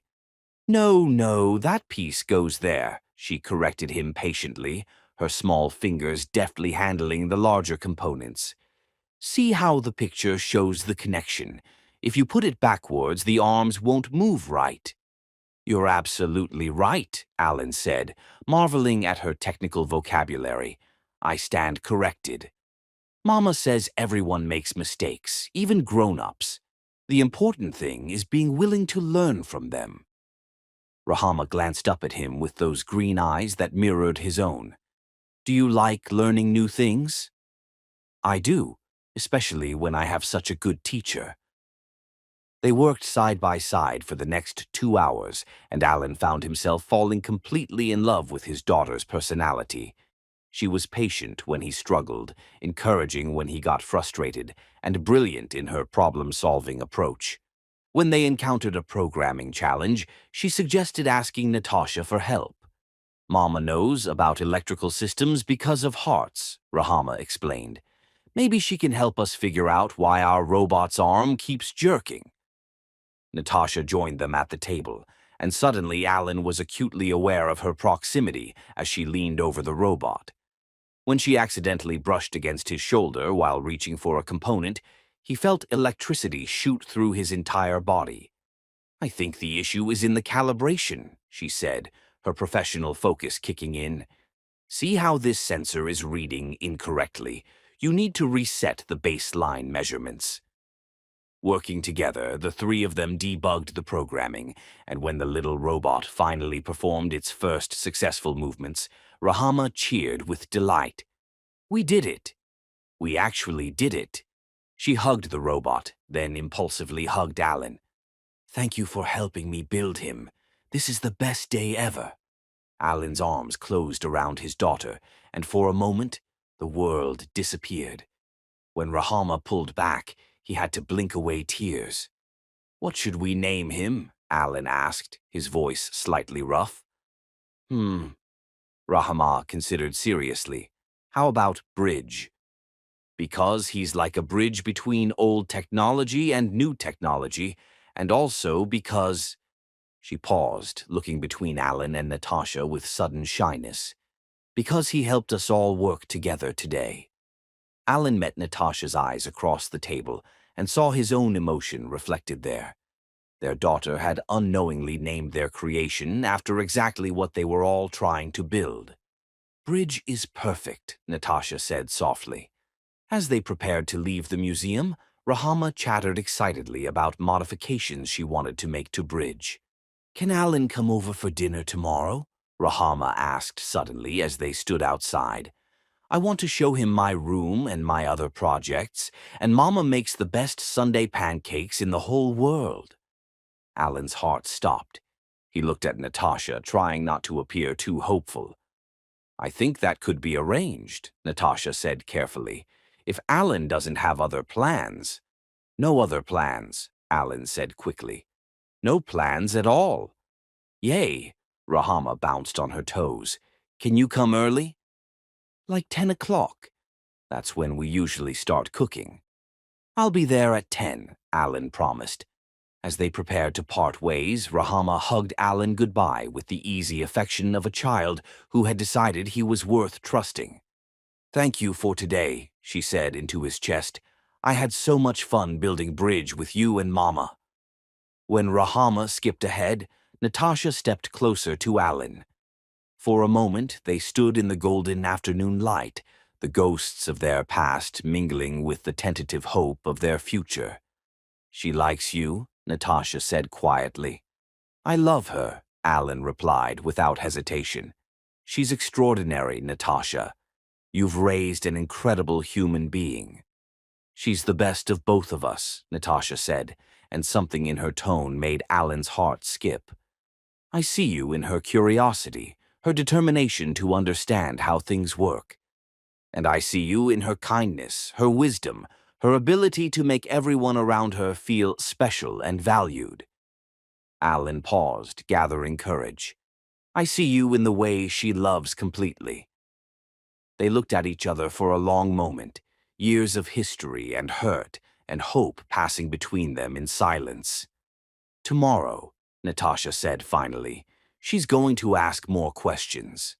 About us, about why you weren't there before, about what happens next. Are you prepared for that? I'm prepared to be honest, Alan said. She deserves the truth. She does. Natasha adjusted her purse strap, a nervous gesture Alan remembered. And so do I. If you're going to be part of her life, I need to know this isn't just guilt or novelty. I need to know you're committed to being present, even when it's difficult. I'm committed, Alan said firmly, to her and to earning your trust again. I know I have a long way to go, but today felt like a beginning. It did, Natasha agreed softly. A very small beginning. As she walked away with Rahama, Alan remained standing outside the museum, watching until they disappeared around the corner. In his pocket, Bridges' programming cord had gotten tangled with Rahama's original flying house drawing, and he smiled at the symbolism. For the first time in 7 years, Alan went to sleep that night with anticipation instead of regret filling his chest. Tomorrow he would sit at Natasha's kitchen table, learn their Sunday morning traditions, and take another small step toward becoming the father Rahama deserved, and the man Natasha might someday trust again. Chapter 7. Dangerous Territory. Sunday morning arrived with the soft patter of Seattle rain against windows, and the kind of cozy atmosphere that made staying inside feel like a gift. Alan stood on Natasha's doorstep at exactly 10 o'clock, holding a bag of premium coffee beans and a bouquet of sunflowers, Rahama's favorite according to his careful mental catalog of everything he'd learned about his daughter.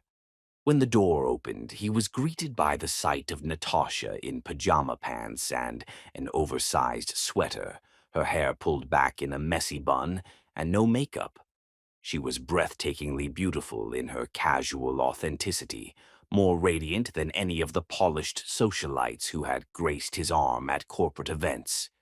You're punctual, she said, stepping aside to let him in.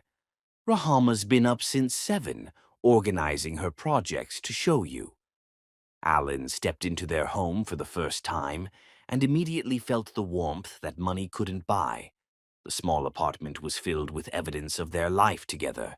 Rahama's artwork covering the refrigerator, a cozy reading nook with well-loved books, family photos showing just the two of them, but radiating happiness. The space was modest but rich with love and all the things that made a house a home. Alan. Rahama appeared in the hallway wearing matching pajamas and bunny slippers, her face bright with excitement. You came. I was worried maybe you changed your mind. The innocent comment hit Alan like a punch to the chest. Of course, she would worry about people changing their minds.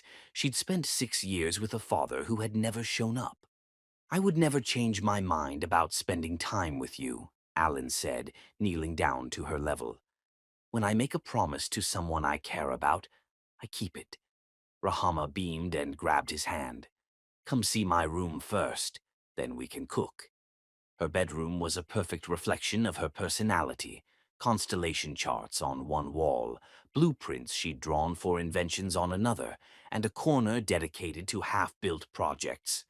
Alan spent 20 minutes listening to detailed explanations of each creation, marveling at the complexity of her imagination. This is my perpetual motion machine, she said proudly, showing him a contraption made of cardboard tubes and marbles.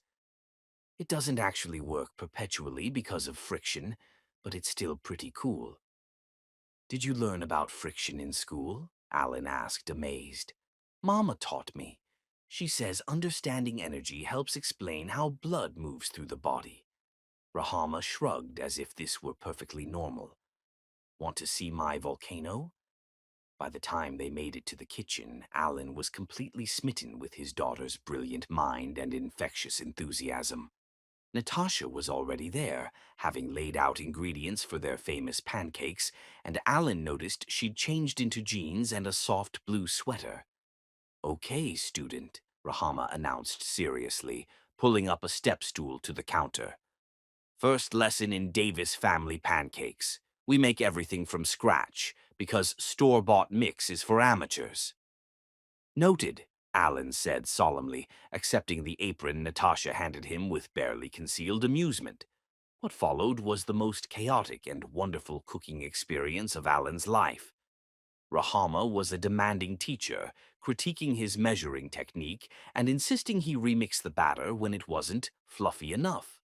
Natasha moved around the kitchen with practiced ease, occasionally correcting their technique, but mostly watching with fond amusement as father and daughter bonded over pancake methodology. No, no, you're stirring too much. Rahama giggled as Alan enthusiastically mixed the batter. Mama, he's making the pancakes tough.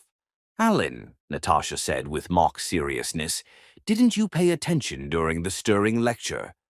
I was distracted by my excellent teacher, Alan replied, catching Natasha's eye and seeing something soft flicker there before she looked away. When Alan inevitably splattered batter across his shirt, Rahama dissolved into giggles. You're messier than I am, and I'm 6. That's a serious accusation, Alan said, dramatically wiping batter from his cheek. I'll have you know I'm usually very coordinated. Sure you are, Natasha teased, handing him a dish towel. Is this the same coordination that built a tech empire? The morning flew by in a blur of laughter, flour explosions, and perfectly imperfect pancakes. When they finally sat down to eat, Rahama had claimed the seat between Alan and Natasha, chattering about her plans for Bridges' next upgrade while systematically drowning her pancakes in syrup. These are incredible, Alan said, taking his first bite. I can see why they're famous in the Davis household. Secret ingredient, Rahama whispered conspiratorially. Love. Mama says food tastes better when you make it with people you care about. Alan's eyes met Natasha's across the table, and he saw her breath catch slightly at their daughter's innocent observation. The air between them seemed to thicken with unspoken possibility. After breakfast, the rain had intensified, turning their planned walk into an indoor day. Rahama suggested they build a fort in the living room, an idea that Alan embraced with the enthusiasm of a man who'd forgotten what it felt like to play. Engineering principles apply to fort construction too, Rahama explained as they dragged couch cushions and blankets into position. You need structural integrity, proper weight distribution, and strategic anchor points. She's not wrong, Natasha said, helping Alan secure a blanket to the back of the couch.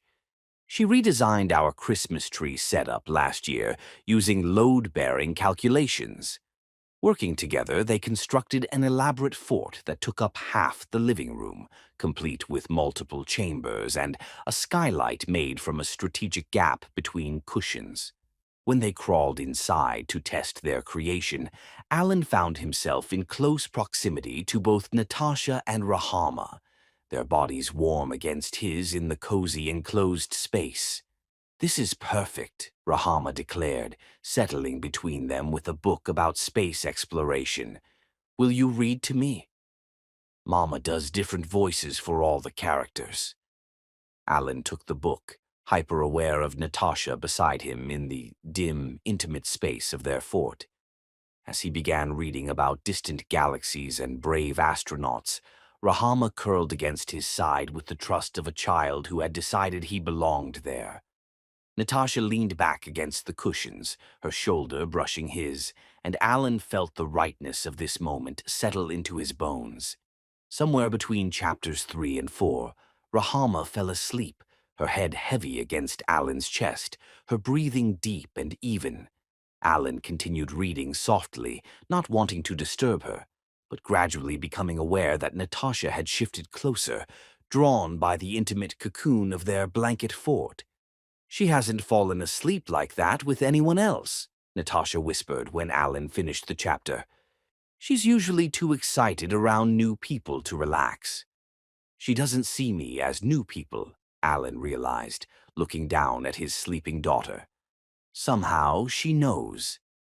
"Children are intuitive about these things," Natasha said softly. "She's been asking more questions about her father lately. Part of me thinks she recognized something in you from the very beginning." In the warm dimness of their fort, with rain pattering against the windows and their daughter sleeping peacefully between them, Alan felt the walls they'd both built around their hearts beginning to crack. He turned to face Natasha, seeing her in the filtered light that made her appear almost ethereal. "Thank you," he whispered, "for this morning, for letting me be part of your Sunday tradition, for giving me the chance to know her." "She's happy," Natasha replied, her voice barely audible. "I haven't seen her this happy in a long time." "What about you?" The question slipped out before Alan could stop it. "Are you happy?"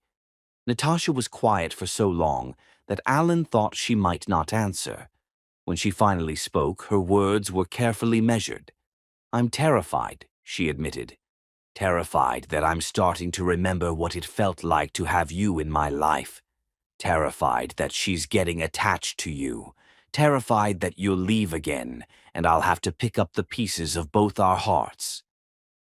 Alan shifted carefully, not wanting to wake Rahama, but needing to close the distance between them. "I won't leave." "You don't know that. When your company demands more time, when opportunities arise, when the reality of daily parenting stops being novel and starts being work." "I know that I love her more than I thought it was possible to love another human being," Alan interrupted softly. "I know that watching her explain friction makes me prouder than any business deal I've ever closed. I know that seeing her trust me with her heart is worth more than every dollar I've ever made." "And me?" Natasha's question was barely a whisper. "What about me?" Alan reached out slowly, giving her time to pull away, and gently touched her face. She didn't retreat, and he felt his heart hammering against his ribs. "I know that I've been in love with you for 7 years, even when I was too stupid and scared to admit it. I know that you're the only woman who has ever made me want to be better than I am. I know that watching you with our daughter, seeing the incredible mother you've become, makes me fall in love with you all over again." Natasha's breath hitched, and Alan saw tears gathering in her eyes. "Alan, I know that you have every reason not to trust me, and I know that I have to earn the right to be part of this family. But I also know that I want to spend the rest of my life proving to both of you that love is a choice I make every single day." They were inches apart now, their daughter sleeping peacefully between them, the world outside their blanket fort forgotten. Alan could see the war playing out in Natasha's eyes, the desire to trust him fighting against the fear of being hurt again. "This is dangerous," she whispered. "Why?" "Because I'm starting to believe you. Because when you look at me like that, I remember what it felt like to be loved by you, because I want to kiss you so badly right now that I can barely breathe. Alan's heart stopped. Natasha, but I can't. We can't. Not yet. Not when she could wake up and see us. Not when I don't know if I can trust what's happening between us. Alan nodded, understanding even as every cell in his body screamed in protest. I'll wait, he said. However long it takes, I'll wait. They stayed that way for another hour, so close they shared the same air, watching their daughter sleep and feeling the dangerous pull of everything they'd once been and everything they might become again. When Rama finally stirred, yawning and blinking sleepily, she smiled at finding herself surrounded by both her parents in their cozy hideaway.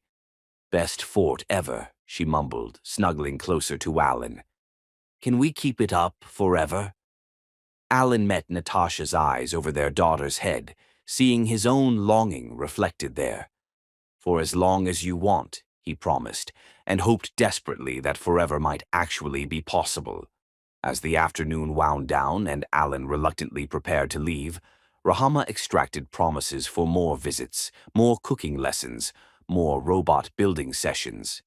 But it was the moment when Natasha walked him to the door that would haunt Alan's dreams. Today was... She started, then stopped, shaking her head. I don't know what today was.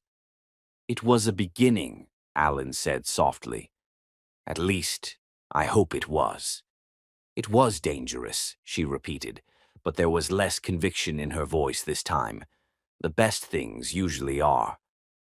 As Alan drove home through the rain, he carried with him the memory of Natasha's soft breathing in their blanket fort, the weight of his daughter sleeping against his chest, and the tantalizing possibility that love might indeed be strong enough to bridge even the widest chasm of hurt and regret. Chapter 8. The Push and Pull. The week following their blanket, Fort Sunday passed in a carefully orchestrated dance of approach and retreat. Alan respected Natasha's need for space, but his presence became a steady constant in their lives. School pickup when her surgery ran late, quick coffee deliveries to the hospital during her grueling shifts, engineering consultations for Rahama's increasingly ambitious projects. Each interaction was polite, careful, charged with the memory of almost kisses and whispered confessions. Alan could see Natasha's internal struggle in the way she lingered just a moment too long when their fingers brushed passing coffee cups, in the soft smile that crossed her face when she watched him help Rahama with homework, in the quick way she looked away whenever their eyes met, for more than a fleeting second. It was Thursday evening when everything shifted. Alan had just finished reading Rahama a bedtime story, a tradition that had somehow evolved naturally over the past week, when his phone rang with an emergency. A critical system failure at his company's main server facility, the kind of crisis that demanded immediate attention and could cost millions if not handled properly. I have to go, he said, genuinely torn as he looked at Rahama's disappointed face. There's an emergency at work that I need to handle, but you promised we'd work on Bridge's voice recognition module tonight, Rahama said, her lower lip jutting out in a pout that reminded Alan painfully of himself at that age. I know, sweetheart, and I'm sorry. Can we do it tomorrow instead? You always say that, Rahama muttered, then caught herself. I mean, okay. Alan felt like he'd been punched in the gut. The casual way she'd said, you always say that, as if broken promises were just another fact of life, made him realize that despite all his good intentions, he was still failing her in small ways. Rahama, look at me. He knelt down to her eye level, taking her small hands in his. I promise you, on my word as someone who cares about you very much, that we will work on Bridge tomorrow night. Nothing will stop me from being here, okay? She studied his face with those serious green eyes. Even if work needs you, even if work needs me, you're more important than work. You will always be more important than work. Rahama nodded solemnly, and Alan kissed her forehead before reluctantly heading to handle his corporate crisis. 3 hours later, he was deep in a server room, coordinating with his team to restore critical systems when Natasha's number flashed on his phone. His heart stopped. She never called him directly. Alan, her voice was strained, panicked. I'm at the hospital. There was an accident, a multi-car collision, and I'm going to be here all night. Rahama is at home with Mrs. Patterson from next door, but she's 90 and she can barely stay awake past 9 o'clock. I don't know what to do. I'm on my way, Alan said, already signaling to his team that he needed to leave. But your emergency is handled. I'm 15 minutes out. He left his CTO to manage the remaining issues and drove through the Seattle night with his heart in his throat, remembering his promise to Rahama about priorities. This was his chance to prove that he meant what he'd said about her being more important than work. Mrs. Patterson answered the door, looking relieved and exhausted. Oh, thank goodness. That little angel has been worried sick about her mama. She's trying to be brave, but I can tell she's scared. Alan found Rahama in her room, sitting on her bed in pajamas, clutching a stuffed elephant and staring out the window toward the hospital lights in the distance. Hey, sweetheart, he said softly, settling beside her on the bed. I'm here. Mama's working on the hurt people, Rahama said in a small voice. Sometimes she has to work all night when people are really, really hurt. She's helping them get better. That's what she does. She fixes hearts and saves lives. I know. Rahama leaned against his side, and Alan felt the trust in that simple gesture. I'm glad you came. Mrs. Patterson is nice, but she doesn't know about checking under the bed for monsters or how I like my water cup filled exactly halfway. Alan's chest tightened. Well, I'm a very thorough monster checker, and I'm excellent at precise water measurements. That earned him a small giggle, and over the next hour, Alan discovered the intricate bedtime routine that Natasha had perfected over 6 years of single parenting. The specific way Rahama's blankets needed to be tucked, the nightlight positioned just so, the quiet conversation about the day's highlights and tomorrow's plans. Alan. Rahama's voice was sleepy as he prepared to leave her room. Yes, sweetheart. Are you going to stay here tonight in case Mama needs us? The question hit him with unexpected force. In case Mama needs us. As if they were a unit, a family, a team that faced things together. If you want me to, yes, I can sleep on the couch and be here when you wake up. I want you to, she said decisively. And I think Mama would want you to too, even if she's too scared to say it. Out of the mouths of babes.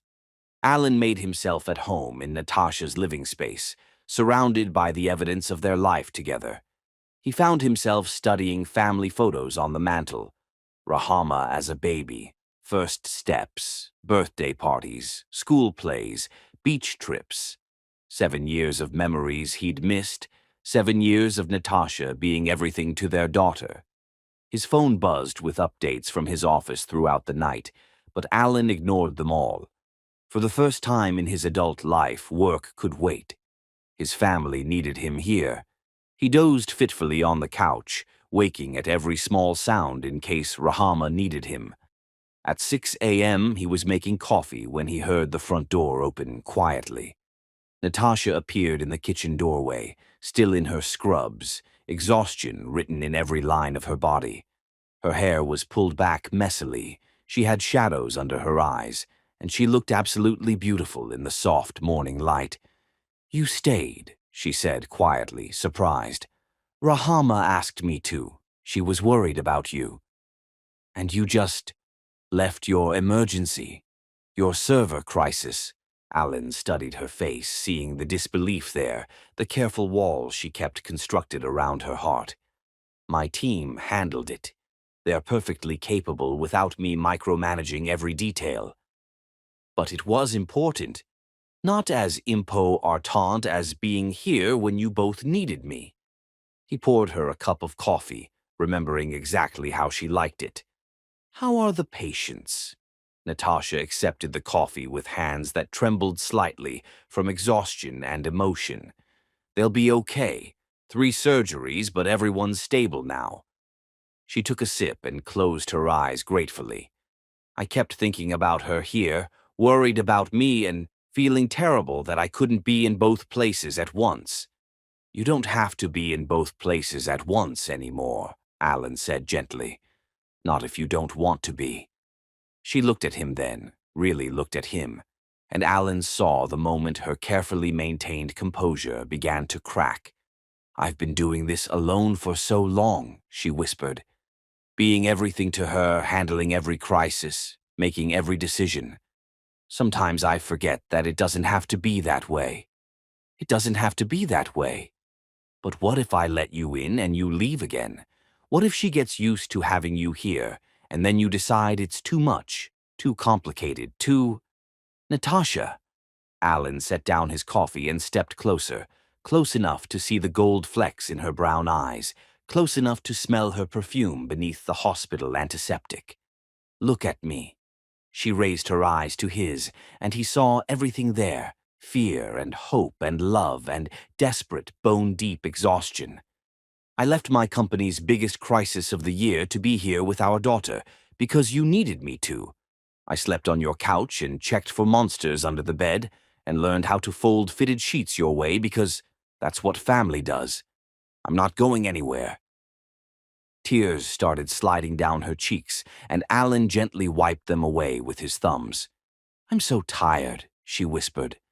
Tired of being strong all the time, tired of making all the decisions alone, tired of wondering if I'm enough for her, if I'm doing everything right. You are enough. You're more than enough, Alan said softly. Look at what you've built together. Look at the incredible little girl you've raised. You've been everything to her. But what if I don't have to be everything anymore? The question came out so quietly he almost missed it. What if I could trust someone else to share that responsibility? Then stop carrying it all alone. Let me help. Let me be part of this. For a moment they stood frozen in the kitchen, the morning light streaming through windows, the coffee growing cold on the counter, 7 years of hurt and hope hanging in the balance between them. Then Natasha stepped forward and buried her face in Alan's chest, and he wrapped his arms around her, holding her together as she finally allowed herself to fall apart. I'm so scared, she sobbed into his shirt. I'm scared of trusting you, and I'm scared of not trusting you, and I'm scared that I'm falling in love with you all over again. Alan's heart soared even as he felt her tears soaking through his shirt. I'm scared too, he admitted. Scared that I don't deserve this second chance, scared that I'll mess it up again, scared that what I feel for you and Rahama is so big it might consume me. They held each other in the quiet kitchen, breathing together, hearts beating together, finding their rhythm after 7 years of being out of sync. Mama, Rahama's voice came from the hallway, thick with sleep. Are you home? Natasha and Alan broke apart, but slowly, reluctantly. She wiped her eyes quickly and turned toward their daughter's voice. I'm home, baby. I'm home. Rahama appeared in the kitchen doorway in her dinosaur pajamas, her hair sticking up at odd angles, and immediately noticed the emotional charge in the room. Were you crying, Mama? She asked with 6-year-old directness. Happy tears, Natasha said, kneeling down to hug her. Sometimes grown-ups cry happy tears when they realize how lucky they are. Are we lucky? Rahama asked, looking between her parents with hopeful eyes. Alan met Natasha's gaze over their daughter's head, seeing his own overwhelming love reflected there. We're very lucky, he said, his voice rough with emotion. The luckiest family in the world. As they sat down to breakfast together, Alan making pancakes while Natasha and Rahama set the table, Alan felt the last piece of his broken heart click into place. This was what he'd been searching for in every boardroom, every success, every achievement that had felt hollow.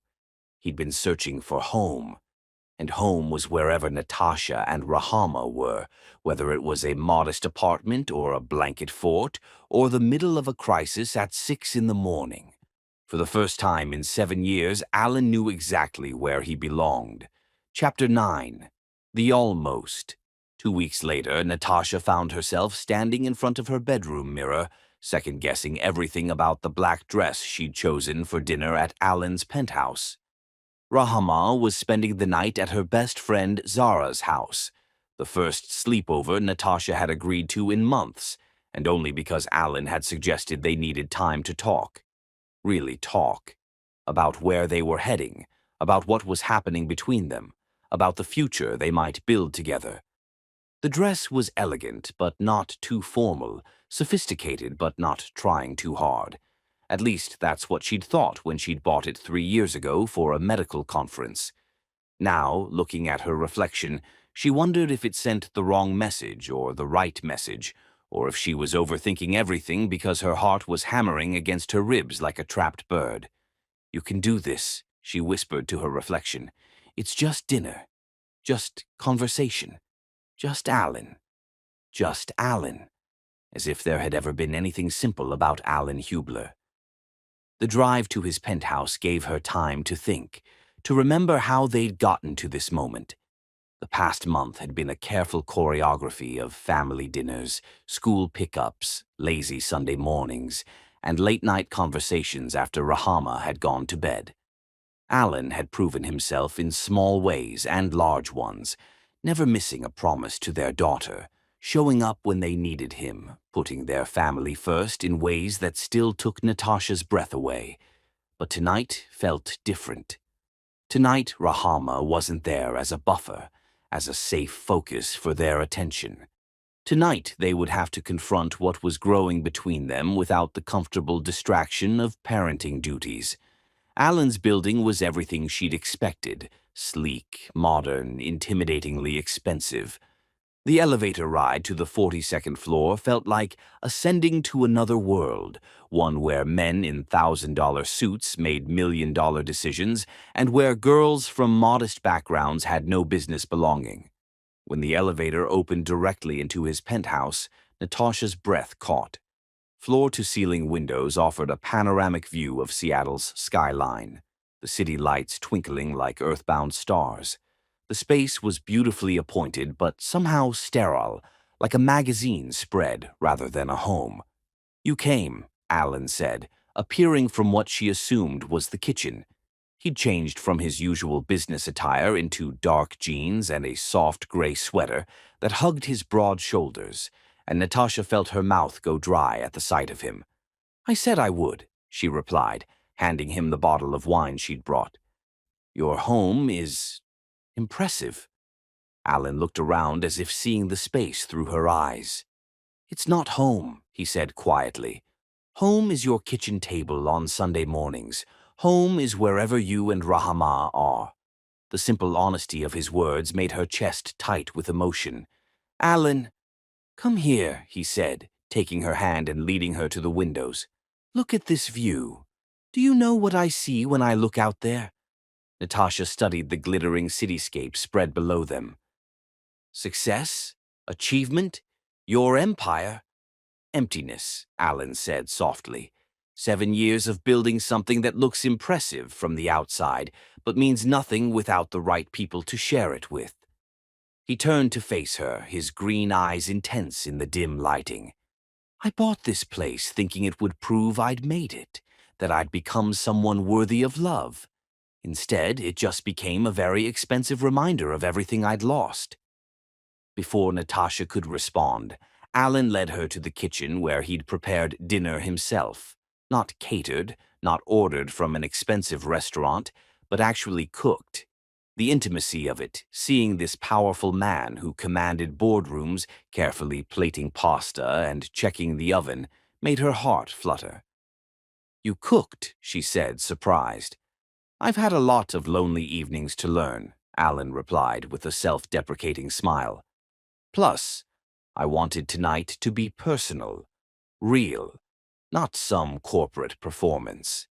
They ate by candlelight at his dining room table, the city spread out below them like a blanket of stars. The conversation flowed easily, touching on everything and nothing. Rahama's latest engineering project, Natasha's work at the hospital, shared memories from their college days, dreams for the future. "Remember our first real date?" Alan asked over dessert. Tiramisu that he'd somehow managed not to ruin. "The Natural History Museum." "You were so nervous," Natasha laughed, the wine making her feel warm and relaxed. "You kept talking about market projections to cover up the fact that you were terrified I'd reject you." "I was terrified," Alan admitted. "You were so far out of my league it wasn't even funny. Beautiful, brilliant, kind, everything I'd ever dreamed of but never thought I deserved. And now," Alan reached across the table to take her hand, "now I know I don't deserve you, but I'm hoping you'll give me the chance to earn the right to try." After dinner, Alan led her to the living room where he'd set up a playlist on his sound system. The first song that filled the air made Natasha's breath catch. "At Last" by Etta James, the song they'd danced to in his tiny apartment kitchen 7 years ago when they'd been young and in love and convinced they had forever. "Dance with me," Alan said, extending his hand. Natasha hesitated for just a moment before accepting, and then she was in his arms, swaying to music that carried the weight of their entire history. Alan held her carefully at first, as if she might break or disappear, but gradually they moved closer together until there was no space between them. "I missed this," Natasha whispered against his chest, breathing in the scent that was uniquely him, expensive cologne mixed with something warm and masculine that made her head spin. "I missed everything about you," Alan replied, his voice rough with emotion. "The way you hum when you're concentrating, the way you laugh at your own jokes, the way you fit perfectly in my arms like you were made for me." They danced through 3 songs, holding each other in the dim light of his living room, 7 years of separation melting away with each step. When Alan tilted her chin up to look at him, Natasha saw her own desperate longing reflected in his eyes. "Natasha," he whispered, her name a prayer on his lips. "I know," she breathed, rising on her tiptoes as he lowered his head. Their first kiss in 7 years was everything, tender and desperate, sweet and hungry, full of apology and forgiveness and promise. Natasha felt herself melting into him, her carefully constructed walls crumbling under the assault of sensation and memory and overwhelming love. "I love you," Alan whispered against her lips. "I never stopped loving you." "I love you too," she admitted, the words torn from her heart. "God help me, I love you too." What followed was inevitable, beautiful, devastating in its perfection. Alan made love to her with a reverence that brought tears to her eyes, worshipping her body as if she were sacred, as if he were trying to memorize every curve and hollow, every whispered endearment. 7 years of longing poured into every touch, every kiss, every moment of rediscovered intimacy. Later, curled against his chest in his king-sized bed, Natasha felt more complete than she had since the day he'd left. Alan's arms around her, his heart beating steadily beneath her cheek, the warmth of his skin against hers. It was like coming home after a long, painful journey. "Stay," Alan whispered into her hair. "Stay forever." "I'm here," she whispered back, and for that perfect moment it felt like forever was possible. But morning came with cruel clarity, sunshine streaming through floor-to-ceiling windows that offered no privacy, no shelter from the harsh reality of what they'd done. Natasha woke in Alan's arms, surrounded by luxury that felt cold and foreign, and panic began to creep in around the edges of her contentment. Alan was still sleeping, his face peaceful in the morning light, looking younger than his 35 years. He was beautiful, successful, powerful, everything any woman could want. But as Natasha looked around his sterile penthouse, at the evidence of a life built on ambition and achievement, doubt began to poison the perfect memory of their night together. What was she doing? She was a single mother with a modest apartment and a daughter who depended on her completely. What place did she have in this world of corporate power and endless ambition? What happened when the novelty of playing house wore off, when reality intruded, when Alan remembered that he was a tech mogul worth hundreds of millions, and she was just a doctor from a working-class background? "Good morning, beautiful," Alan murmured, his eyes opening to find her watching him. "Good morning," she replied, but something in her tone made his expression shift from contentment to concern. "What's wrong?" Natasha sat up, pulling the sheet around herself, suddenly feeling exposed in ways that had nothing to do with nudity. This is a lot to process." Alan sat up too, reaching for her, but she pulled back slightly. "Natasha, talk to me. What are you thinking?" "I'm thinking that last night was incredible, but morning always comes, and in the morning you're still Alan Hubler, tech mogul worth hundreds of millions, and I'm still a single mother who lives paycheck to paycheck and whose idea of luxury is buying name-brand cereal." "Money doesn't matter." "It does matter," Natasha interrupted, her voice growing strained. "Maybe not to you because you have so much of it that you can't even imagine what it's like without it. But I live in the real world, Alan. I have a daughter to protect, a life to maintain, responsibilities that don't disappear just because we spent one perfect night together." Alan looked stricken. "You think this was just one night for me? I think you want it to be more. I think you believe it can be more. But what happens when your board of directors calls with the next big opportunity? What happens when someone offers you a deal you can't refuse, or a chance to expand globally, or—" "I turned down Tokyo," Alan said firmly. "I told you that. This time. But what about next time? What about the time after that?" Natasha's voice broke slightly. "I can't go through losing you again, Alan. And I can't put Rahama through that either. She's already getting attached to you, already starting to see you as her father. If you leave again, I won't leave again. You don't know that. You can't promise that." Natasha climbed out of bed, reaching for her dress from the night before. "People make promises with the best intentions, but when push comes to shove, when business conflicts with personal life, you've already shown me which one wins. That was 7 years ago. I was a different man." "Were you?" Natasha spun around to face him, tears streaming down her cheeks. "Because this penthouse, this lifestyle, the corporate empire you've built, it all suggests that you're exactly the same man, just with more zeros in your bank account." Alan got out of bed, reaching for his clothes, his expression desperate. "You're scared. I understand that. But don't let fear destroy what we found again." "I'm not just scared, Alan. I'm realistic.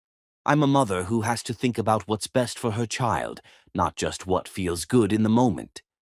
Natasha finished dressing with shaking hands. "Last night was... It was everything I remembered and more. But love isn't enough. It wasn't enough 7 years ago, and it's not enough now." "Then what is enough?" Alan's voice was raw with pain. "What do I have to do to prove that you and Rahama are my priority?" Natasha looked at him for a long moment, seeing the man she loved with all her heart, seeing the father their daughter was already beginning to adore, seeing the future she wanted so desperately but was too afraid to reach for. "I don't know," she whispered honestly. "I don't know if anything is enough to heal this kind of hurt." She left him standing in his penthouse bedroom, surrounded by luxury and success, and everything he'd thought he wanted, alone again with the devastating realization that having everything meant nothing if you didn't have the right person to share it with. As the elevator descended toward the parking garage, Natasha closed her eyes and tried to remember the feeling of being held, of being loved, of being part of something bigger than herself. But all she could think about was protecting her daughter from the kind of heartbreak that had taken her 7 years to survive. Some wounds, she thought, were too deep to heal completely. Some trust, once broken, could never be fully restored. But as she drove home through the Seattle morning, Natasha couldn't shake the memory of Alan's face when she'd left, the devastation there, the love that had burned so brightly in his eyes even as she'd walked away. Maybe some risks were worth taking, even when the potential for heartbreak was enormous. Maybe some love was worth fighting for, even when the odds seemed impossible. Maybe. Chapter 10. The Reunion That Changes Everything. 3 days passed in excruciating silence. 3 days where Alan stared at his phone 1,000 times, typing messages to Natasha that he never sent. Where he lay awake at night replaying every moment of their perfect evening and devastating morning. On the 4th day, his phone rang with the call that would crystallize everything. "Alan, we need an answer." Harrison Blackwell's voice carried the authority of a man accustomed to getting his way. "The Yamamoto Group's offer expires tomorrow. 800 million cash, with a 2-year consulting contract requiring your relocation to Tokyo. This is the culmination of everything we've built." Alan stared out his office window at the Seattle skyline, seeing not the city he'd conquered, but the family he stood to lose again. "I need time to think about it." "Time to think?"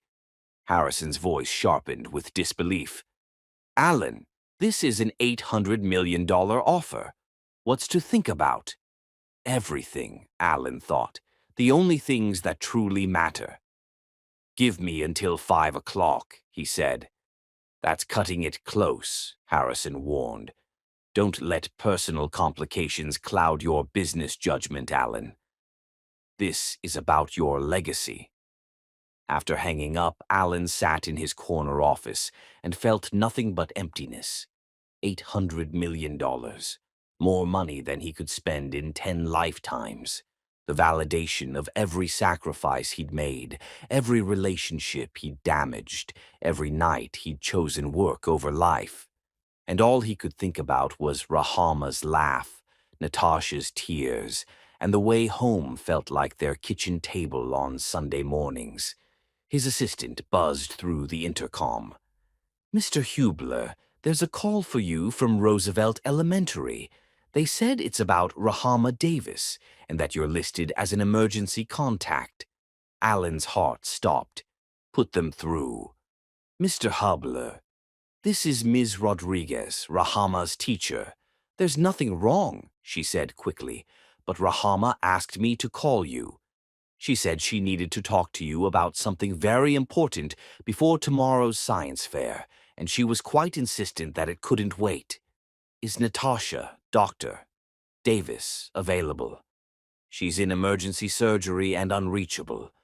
Rahama suggested I ask if you could pick her up from school. She said you'd understand why it was important." 20 minutes later, Alan found himself in the Roosevelt Elementary principal's office with Rahama sitting across from him, her small hands folded in her lap, her expression serious beyond her years. "Thank you for coming," she said solemnly.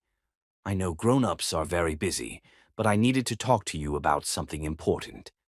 Alan knelt down to her level, his heart breaking at the serious expression on her little face. "What's wrong, sweetheart?" Rahama reached into her backpack and pulled out a crumpled piece of paper, a flyer for her school's science fair. "The science fair is tomorrow, and I finished my project. It's really good, and I worked really hard on it, and—" Her voice began to waver. "And I wanted to invite you to come see it." Alan felt his chest tighten. "Of course I'll come. I wouldn't miss it for anything." "But that's not the important part," Rahama continued, her green eyes, his eyes, serious beyond her years. "The important part is that Jimmy Castellanos said his daddy can't come to the science fair because he has to go to Tokyo for work, and Jimmy is really sad about it." Alan's blood ran cold. "Tokyo?" "Yeah. And then I got scared because what if you have to go to Tokyo too?" What if you disappear again like you did before I was born? Tears started sliding down her cheeks. I heard Mama crying last night, and I think she's scared too. I think she's scared that you're going to choose work over us again. The words hit Alan like a physical blow. His 6-year-old daughter had articulated the exact choice he was facing. Rahama, he said softly, taking her small hands in his. Can I tell you something very important? She nodded, wiping her nose with the back of her hand. I did choose work over you and your mama once, a long time ago, and it was the biggest mistake of my entire life. I missed the first 6 years of your life because I thought building a company was more important than building a family. I was wrong, so wrong that it took me 7 years to understand just how wrong I was. So you won't go to Tokyo? Alan looked into his daughter's face, this perfect, brilliant, beautiful child who was half his DNA and all his heart, and felt the last piece of his broken soul click into place. I won't go anywhere, he said firmly. Not Tokyo, not anywhere. You and your mama are my home now, and I'm never leaving home again. Rahama threw her arms around his neck, and Alan held her tight, breathing in the scent of her strawberry shampoo and feeling more successful than any business deal had ever made him feel. Actually, Alan said, could you give me a few more minutes? I need to make a very important phone call, and I'd like Rahama to hear it. He dialed Harrison Blackwell's number while his daughter watched with curious eyes. Harrison, it's Alan. I've made my decision about the Tokyo deal. Excellent. I knew you'd come to your senses. When do you want to? I'm declining the offer. The silence stretched. I'm sorry, did you say declining? Harrison's voice was dangerously quiet. I'm declining the offer, withdrawing from the Tokyo negotiations, and stepping back from day-to-day operations of the company. I'm promoting Jessica Chen to CEO and transitioning to a consulting role that will allow me to focus on my family. Have you lost your mind? This is $800 million. This is my life, Alan said calmly, his eyes never leaving Rahama's amazed face. And my life is worth more than $800 million. He hung up and turned his full attention to his daughter. What does that mean? Rahama asked. It means that tomorrow at your science fair, when you look into the audience, I'll be there. It means that when you have soccer games or piano recitals or college graduation, I'll be there. It means that you'll never have to wonder if your daddy is going to choose work over you, because the answer will always be you. Rahama launched herself into his arms again, and Alan held her close, feeling like he'd just made the most profitable deal of his career. The next day, Alan arrived at Rahama's elementary school with his heart pounding and a small velvet box in his pocket. The same ring he'd bought 7 years ago. The school gymnasium buzzed with excited children and proud parents admiring science projects. Alan found Rahama's project easily, a sophisticated mechanical heart that pumped red liquid through clear tubes, demonstrating circulation while explaining the emotional connection between physical and metaphorical hearts. It's called How Hearts Heal, Rahama explained to a group of impressed judges. See, when a heart is broken, like when someone leaves, it still keeps pumping blood, but it pumps sadness too. But when love comes back, the heart gets stronger and pumps happiness instead. Alan felt tears prick his eyes as he watched his brilliant daughter explain the very journey their family had taken. That's a very advanced understanding of cardiac function, one judge commented. Where did you learn so much about hearts? My mama is a heart doctor, Rahama said proudly. And my daddy taught me that the most important thing about hearts is that they never stop trying to love, even when they're hurt. Your daddy sounds very wise, the judge said. He is, Rahama agreed. He used to make mistakes, but now he knows that love is more important than work. Alan scanned the crowd and finally spotted Natasha near the back of the gymnasium. She was watching Rahama with undisguised pride, but when her eyes met Alan's across the room, he saw uncertainty there, fear, hope, and love all tangled together. As the judging concluded, Alan made his way to Natasha's side. "Her project is incredible," he said quietly. "She worked on it for weeks," Natasha replied, her voice carefully neutral. "She wanted it to be perfect, like her mother." They stood in awkward silence, the weight of their unfinished conversation hanging between them. "Ladies and gentlemen," the principal's voice came over the microphone, "it's time to announce our science fair winners." Rahama placed second in her grade level, and Alan cheered so loudly that other parents turned to look at him. When Rahama ran toward them with her ribbon, Alan scooped her up and spun her around. "I'm so proud of you," he said, his voice thick with emotion. "You're the smartest, most amazing scientist I know." "I couldn't have done it without my research assistants," Rahama said solemnly, looking between Alan and Natasha. "Science is better when you work as a team." Alan set her down and took a deep breath. The gymnasium was still full of families celebrating, but in this moment, the only people who mattered were the two standing in front of him. "Natasha," he said, his voice carrying across the noise of the crowd, "I need to tell you something." She looked at him warily. "Alan, if this is about the other night—" "This is about the rest of our lives," he interrupted, reaching into his pocket. "This is about choosing love over everything else, every single day, for the rest of time." He dropped to one knee right there in the elementary school gymnasium, in front of Rahama's award-winning heart project, surrounded by curious families and the beautiful chaos of real life.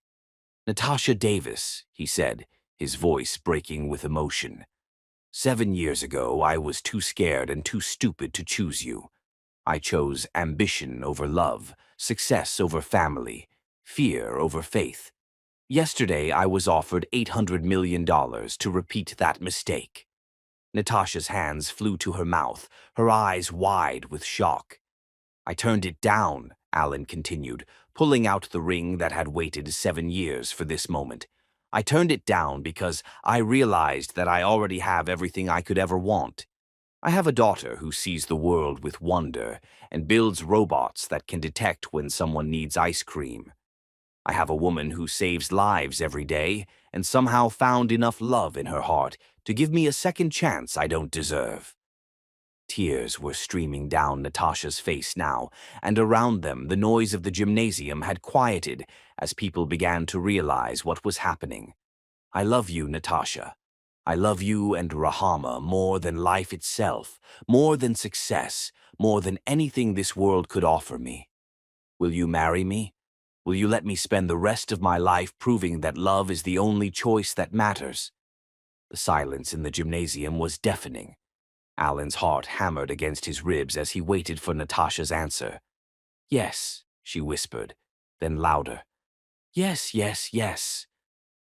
The gymnasium erupted in cheers as Alan slipped the ring onto Natasha's finger and pulled her into his arms for a kiss that tasted like forgiveness and forever, and coming home after a long journey. "Group hug," Rahama announced, wrapping her arms around both of them, and Alan thought his heart might burst from the sheer joy of it all. 6 months later. The wedding was everything they'd dreamed of. Instead of a grand affair, they chose the same coffee shop where they'd first met, where they'd rekindled their love, where their story had truly begun.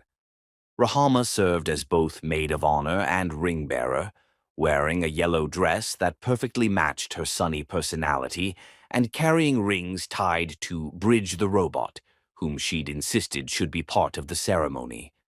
"Do you, Alan, take Natasha to be your wife, to love and cherish, to choose every day for the rest of your life?" the officiant asked. "I do," Alan said, his voice steady and sure. "I choose her today, tomorrow, and every day after that."